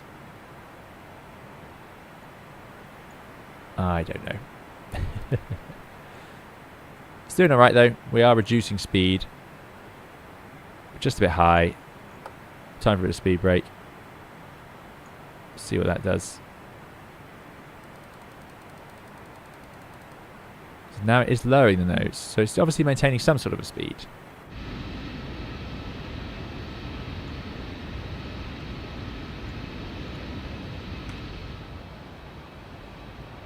Sun's really messing up with those dirty windows. There we go. Spoilers are out.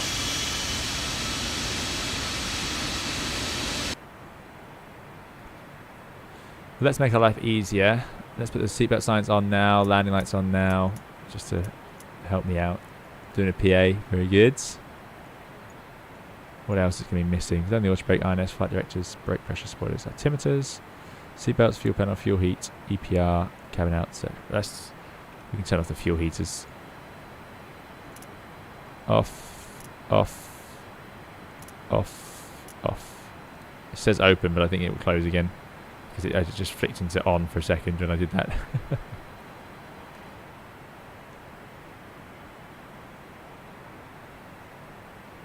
I'm pretty sure I'm connected.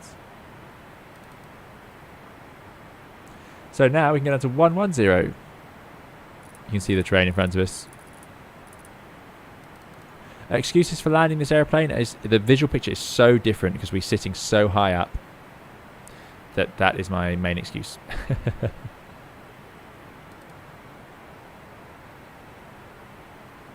Check reverse. Oh. Out, off, reverse. That was just the way my joystick's calibrated. Yeah, so it's very hard to land this airplane for us used to single deck airplanes because of course we sit much higher in this and therefore we have to flare much higher. So, and there's no radio altimeter. I'll be interested to see if there's any callouts from the PM. 3 whites would be normal on the Pappies, RHMG. Yeah, good point. Very good point.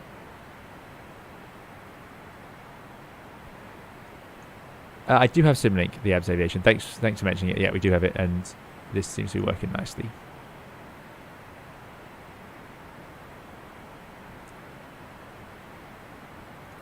Right, putting up the guide then. So set speed on the EPR, dial in target altitude outside, disconnect auto throttle, and it will engage IS mode. It will just maintain the current airspeed during descent.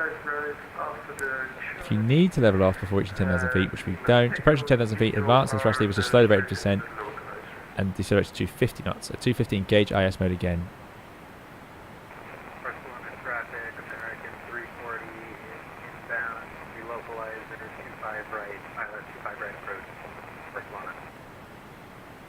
Oh, we're all coming in now. Barcelona traffic, Manta 302 inbound from Pumal and then routing to the Calais VOR. Currently 25 miles from Calais, routing for the ILS 25 right.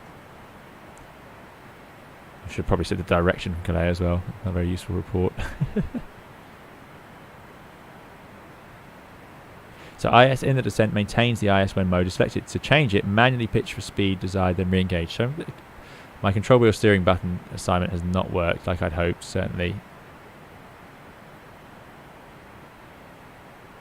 No, it doesn't seem to do anything. So if I go to... we could just engage a VS. If I do a VS of 500,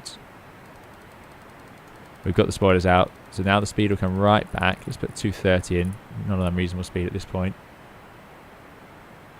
American 340, can you just advise me of your airspeed to ensure my separation? Now the speed's washing off. Current airspeed is 258 for American 340. See the speed limit point there, probably about 250. We're not doing badly for speed. Just want to make sure I know what I'm doing when time comes. So now we're doing 240. Go back to IS, and the nose drops. Okay. Thanks for the help, Simon. I mean, I thought I'd got the hang of this several times in this flight, and it seems to be back to square one. So I'm going to put the ILS course now. 25 right, 1095, 245, 245. Interestingly, it's not. If you set dual, it lets it go to its own thing, but for now it's not. Okay, fine. I was wondering why it's not showing me the ILS course over there.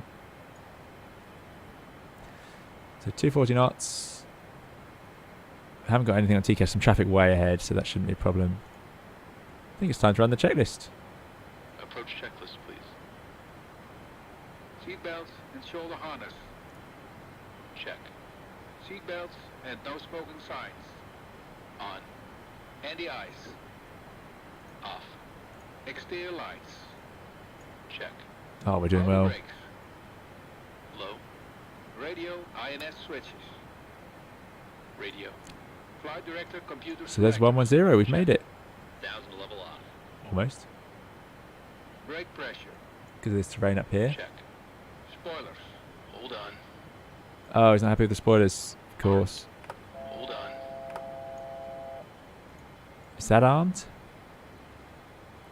Anyway, I'm going to send now to altitude 6,000 feet on the base that we can see. Let's do 6.5. And then we'll go to VS. And we'll do 1,500 feet per minute down. Hydro thrust. See how that works out. So that's it. That's the radio nav where we could then fly hold or whatever else we want. But I'm going to swap into heading mode in anticipation of intercepting that ILS. There we go. Could do a little downwind leg. See what we're doing for track miles. And I'm going to put in the ILS frequency 1095. And inbound course 245. So this is normally air traffic control with radar vector. We're going to do it ourselves. So there we go. That's the ILS we're trying to intercept. I haven't got a DME reading yet. There's 10,000. Could descend a little bit quicker. Quite like this VS wheel. Getting used to it. Yeah, we're below our minimum clean speed actually. So let's accelerate again. So what is the problem? It's complaining about the spoilers being not armed. How do I know if they're armed?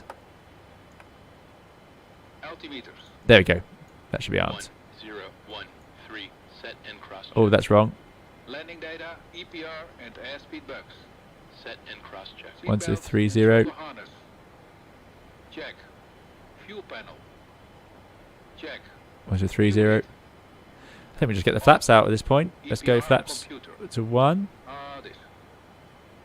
Or 5, sorry.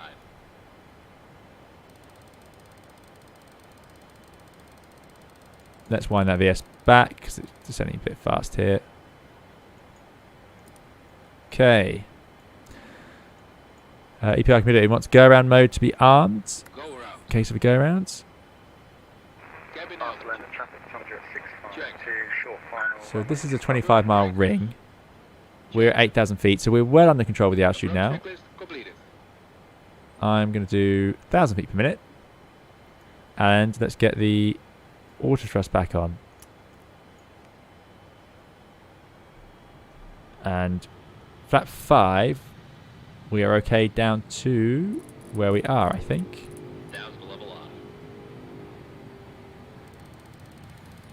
Okay, 1,000 feet to go. Sorry, aeroplane and passengers and everyone below listening to that. So we're passing over the VOR now. It's underneath us. That's fine. And we should see the ILS come to life. Got a localizer bar. So let's start our intercept on the heading. Just wish we had a DME. I think it comes in a bit closer. There's the glide slope. Doing good speed. Must be about 30 miles out. Apologies if I miss any questions now. We're going to be a bit busy for this part of the flight. There's 6.5 leveled off, but we're over the water now. We're visual. There you go. Coasting out. I said alive. I like it. Let's go down to...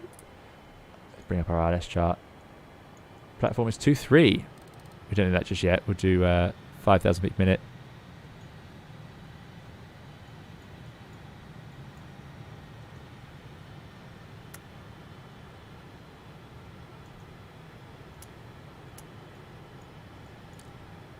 What have I done? Speed VS 500 feet per minute. There we go. And let's start bringing the heading round. We're in a good place to intercept, I think.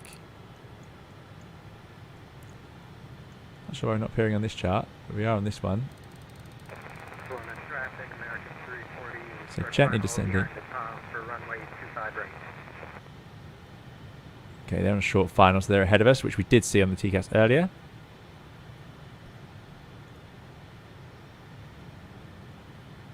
And I think we're bugged at the right speed. Next will be the landing checklist. Performance calc. So for flat 1, 213, flat 5, 193. So we are currently at flat 5.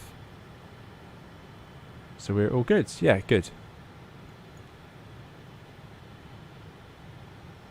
We might have to vector ourselves a little bit closer to the airport. X-Plane does have a funny habit of... This is what happened to me in Innsbruck when I did that infamous stream.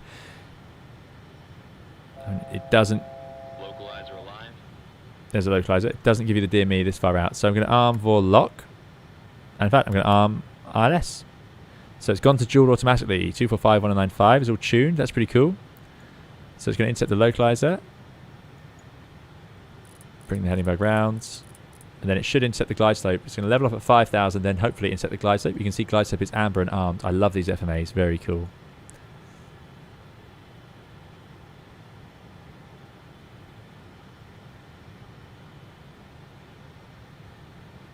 Okay. I'm just annoyed I'm not seeing a DME, but I think that's an X-Plane feature. Temperatures of 11 miles out. Well, no. We'll be able to judge our distance by the way the altitude, where it intercepts from. So we're about to level at 5. That's good. So let's slow it down. Let's go back to flaps 10, 173. So 180 knots. Flaps 10. Flaps 10. We will get a replay, of course, of this. Beautiful. What a beautiful machine. No slats on this airplane, just Kruger flaps. Not used anymore. Very out of favour. As are double-slotted Fowler flaps. These days you'll see more single-slotted.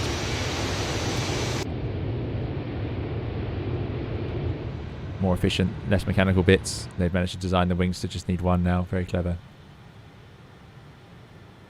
Okay, there's the DME then, 23 miles out. There we go, finally showing up. Good, good, good, good. So, what's the next step from here? Complete garden fence flat. There you go, so checkpoint exactly. So we're expecting to intercept around 15 miles, so we've got 7 miles. Yes, we're flying a level segment, but that's my fault. That's me just being very cautious with the airplane because I don't want to find myself high in energy. Starting to see the runway. Surprised we're not on this chart. Oh, there we are. There we go. Finally appearing.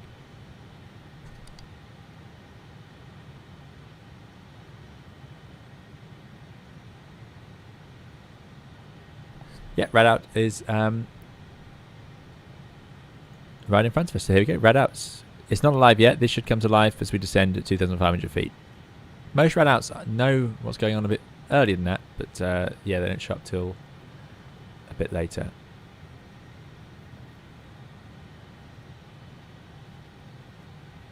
As I said, we're just going to vacate off to the left. I'm hoping we'll get a nice view of some scenery, but we might need to save that for the replay. Glide slope is descending. That's a good sign. We've got all our excuses in for the landing. Got the go around mode arms. KLM's ahead of us. I'm not using ortho, although it was included in this package. I did not manage to install it because I don't know how to do that.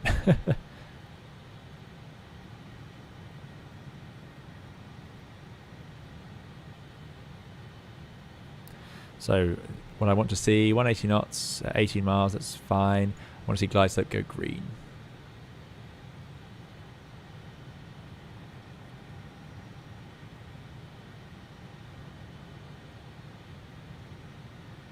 Shortly after it does, I would expect to see the vertical speed start of descent. 180 knots, probably somewhere near 800 to 1,000 feet per minute, something like that. We do have a ground speed readout somewhere. I suppose in here, yes. So tracking ground speed, we're doing 189 knots over the ground. There you go. There's glide slope green. I like the fact that Felis even modelled the sound effect, so you hear a little tick as it ticks over, because this is of course a mechanical sort of panel. And there goes the 800 feet per minute descent as expected. In the event of a go-around, we need to climb to 3,000 feet, so I'm going to put 3,000 in here, but not outset it, or it will level off on us. Go around is armed in the auto thrust. That's good news. I don't think I've assigned an auto thrust off button, so I must remember to do that. No, I didn't. That's fine. Good. So next stage of flap, we can come back to 173 flap 10, and then if we want to go any slower, we need flap 20 for 153. So I think what we'll do is we'll just configure the next stage as and when we need to. And then we'll just put the gear out and everything. Still 13 miles to go.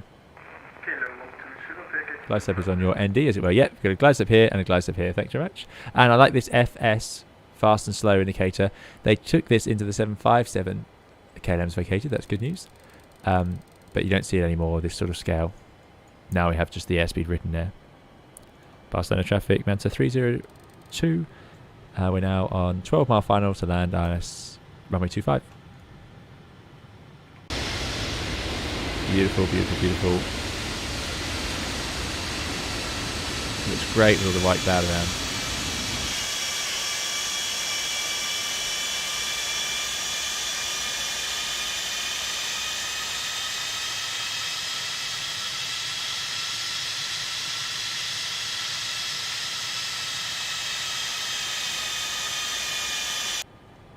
Just grabbing a few screenshots. Okay, I think we're back onto checklists then. That's for landing. Oh, ignition needs to go to flight start. Let's do that now, so we'll do it later.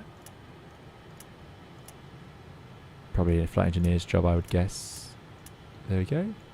Any anti-ice required? Static air temperature. Well, total air temperature is only +5, so probably we'd put on, at this point, the cell. That's alternate flaps. Don't press that. Anti-ice, at least, if not the wings. 8 miles to go then. Let's start configuring. Getting the altitude alert because we're leaving it low N1. It's complaining about low N1, I'm guessing, because we're trying to use the anti-ice as well. So it's not automatically adjusted. It doesn't have FADEC like the Airbus. Yeah, there you go. Let's get rid of that message. Interesting. Right, gear down. Gear down. We decided our VAP is just over 133. So let's put that in the window. Let's go 135. Next stage of flap. We're going for a full flap landing. Down, green light.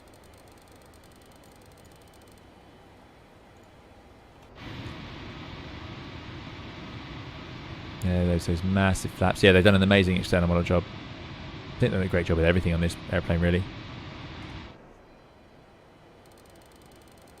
Flaps to full. I should say 30.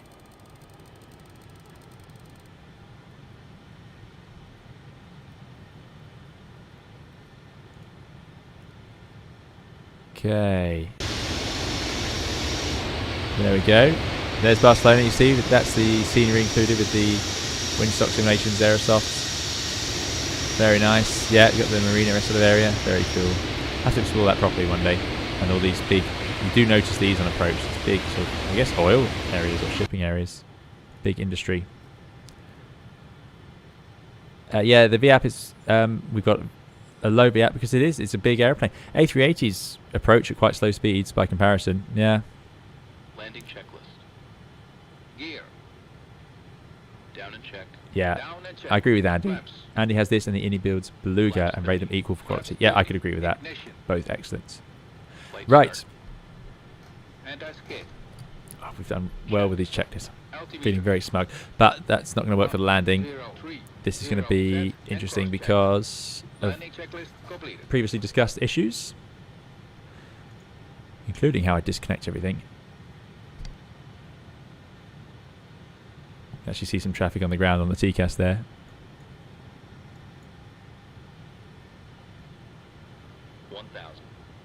Look at those lights. That's great.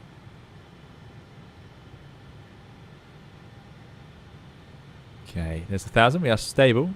And we are ready to land. See how we do. So first thing I'm going to do is the auto thrust. 1.08 EPR, 62% N1. I'm going to try and line it up to where it was. because every power change is a major trim change. 62%, there it is. Speed's good still. 500 feet. Okay. No promises here. Autopilot off.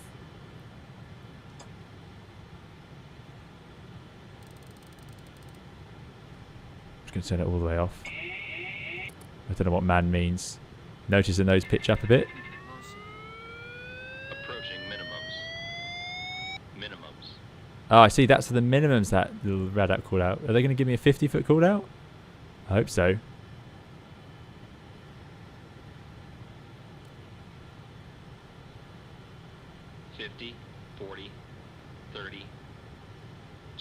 Idle. 10. Come on. There's touchdown. Check reverse. First out, getting some serious FPF drops there. Oof, dear. Hopefully the replay works a bit smoother. Down we go. Auto brake working. That's my computer struggling with the...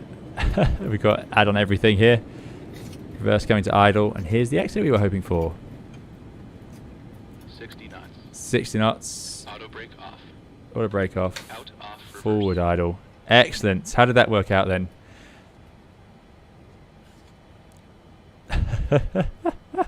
Welcome to Barcelona. And yeah, this scenery is just superb. It looks just like that when you're out flying. Really like it. Let's go park up over at the main terminal over here. Smooth and floaty. That was a serious float.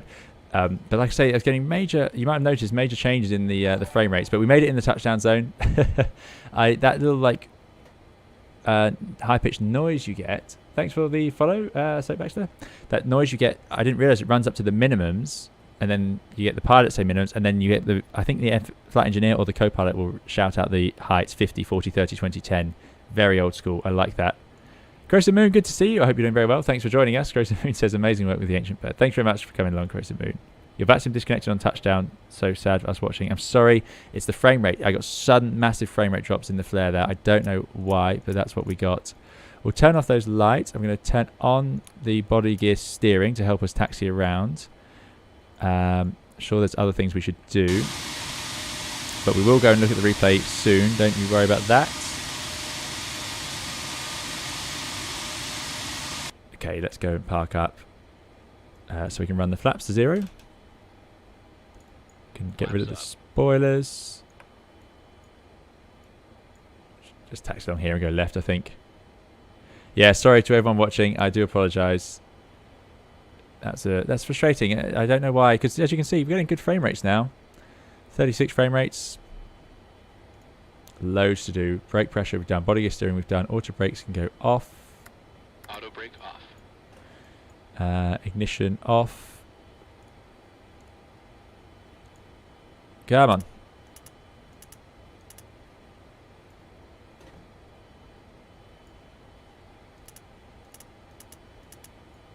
I'm gonna start up the APU.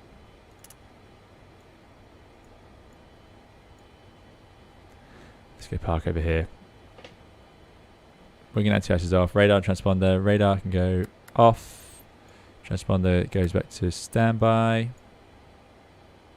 Flaps. Stab trim 7 units.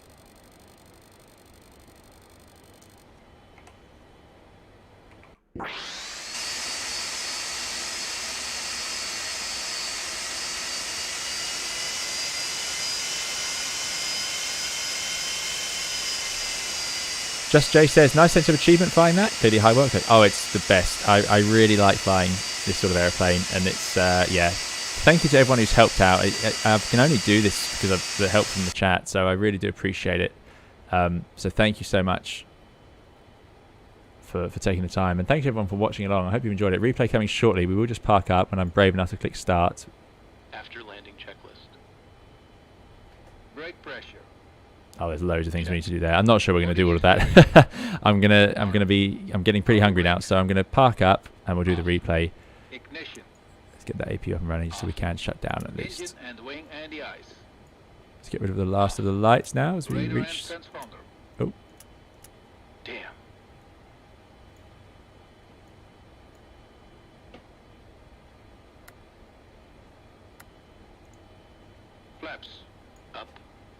spoilers. Down. Stabilizer trim. 7 units.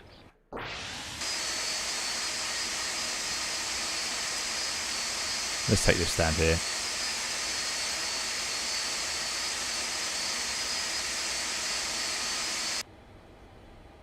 What an event arriving on stand in this aeroplane. Pretty sure long haul aircraft park here. Maybe they park there actually, there's more jetties there. Oh well. We will manage. And there we go. Boeing 742, we got guidance. That's excellent. Excellent scenery as ever by Windsock. Isaac, thanks so much, glad you like it. Thanks for the work on livery.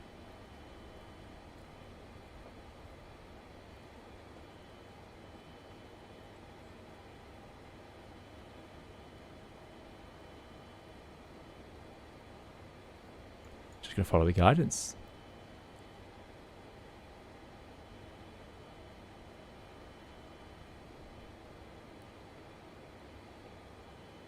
Oh, no, don't stop there. Oh, pretty good. Look at that. It was spot on. Right on the nose wheel. Very good. Okay. Parking brake is on. Parking brake released. Parking brake set. Let us, we've got to be careful here. APU's up and running, so we're going to swap over to it. So I'm going to close the contactors for the APU generator. And then I'm going to shut down the engines.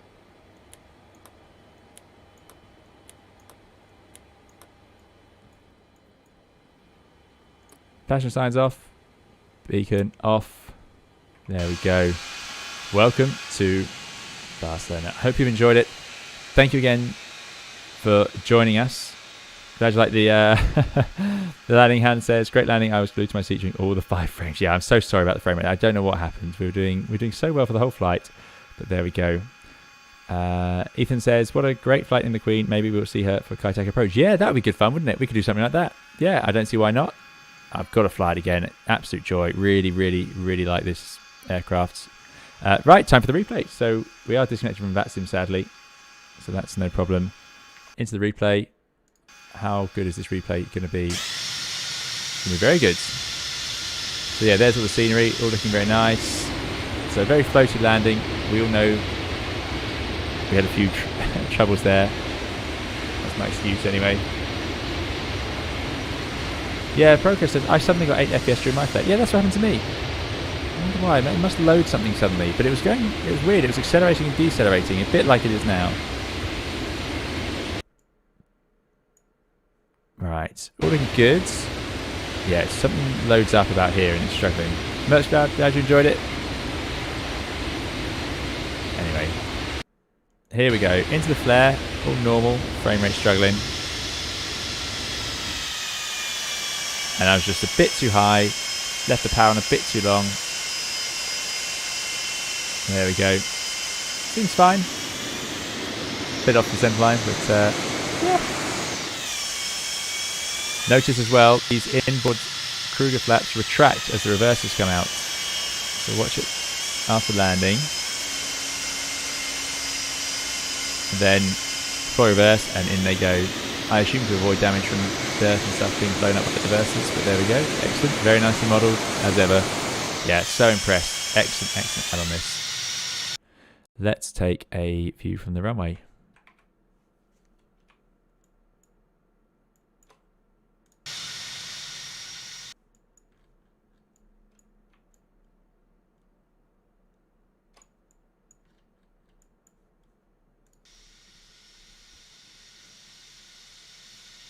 Yes, just great. Okay, so not much else to say really. I think we flared at the right point, which is the key part. And the only mistake was I left the power on for too long. Hence the float here.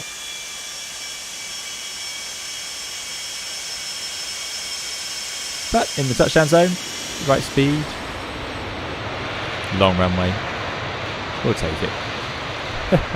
Because the potential for hammering it in was pretty high.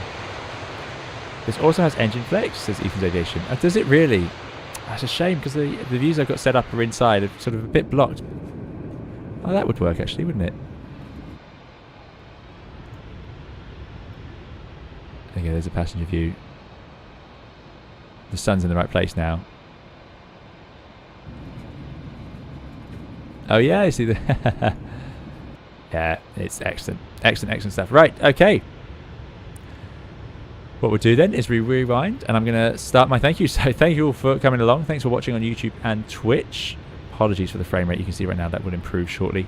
Thank you to those who kindly donated. Thanks for the mods for keeping us safe. I really appreciate it. Thanks to everyone for just watching along, chatting, and enjoying it. It's just, yeah, it's such a joy. And this is the reason I stream 2 nights in a row, because it's just so enjoyable. Thank you all for taking the time to come along and enjoy it with us.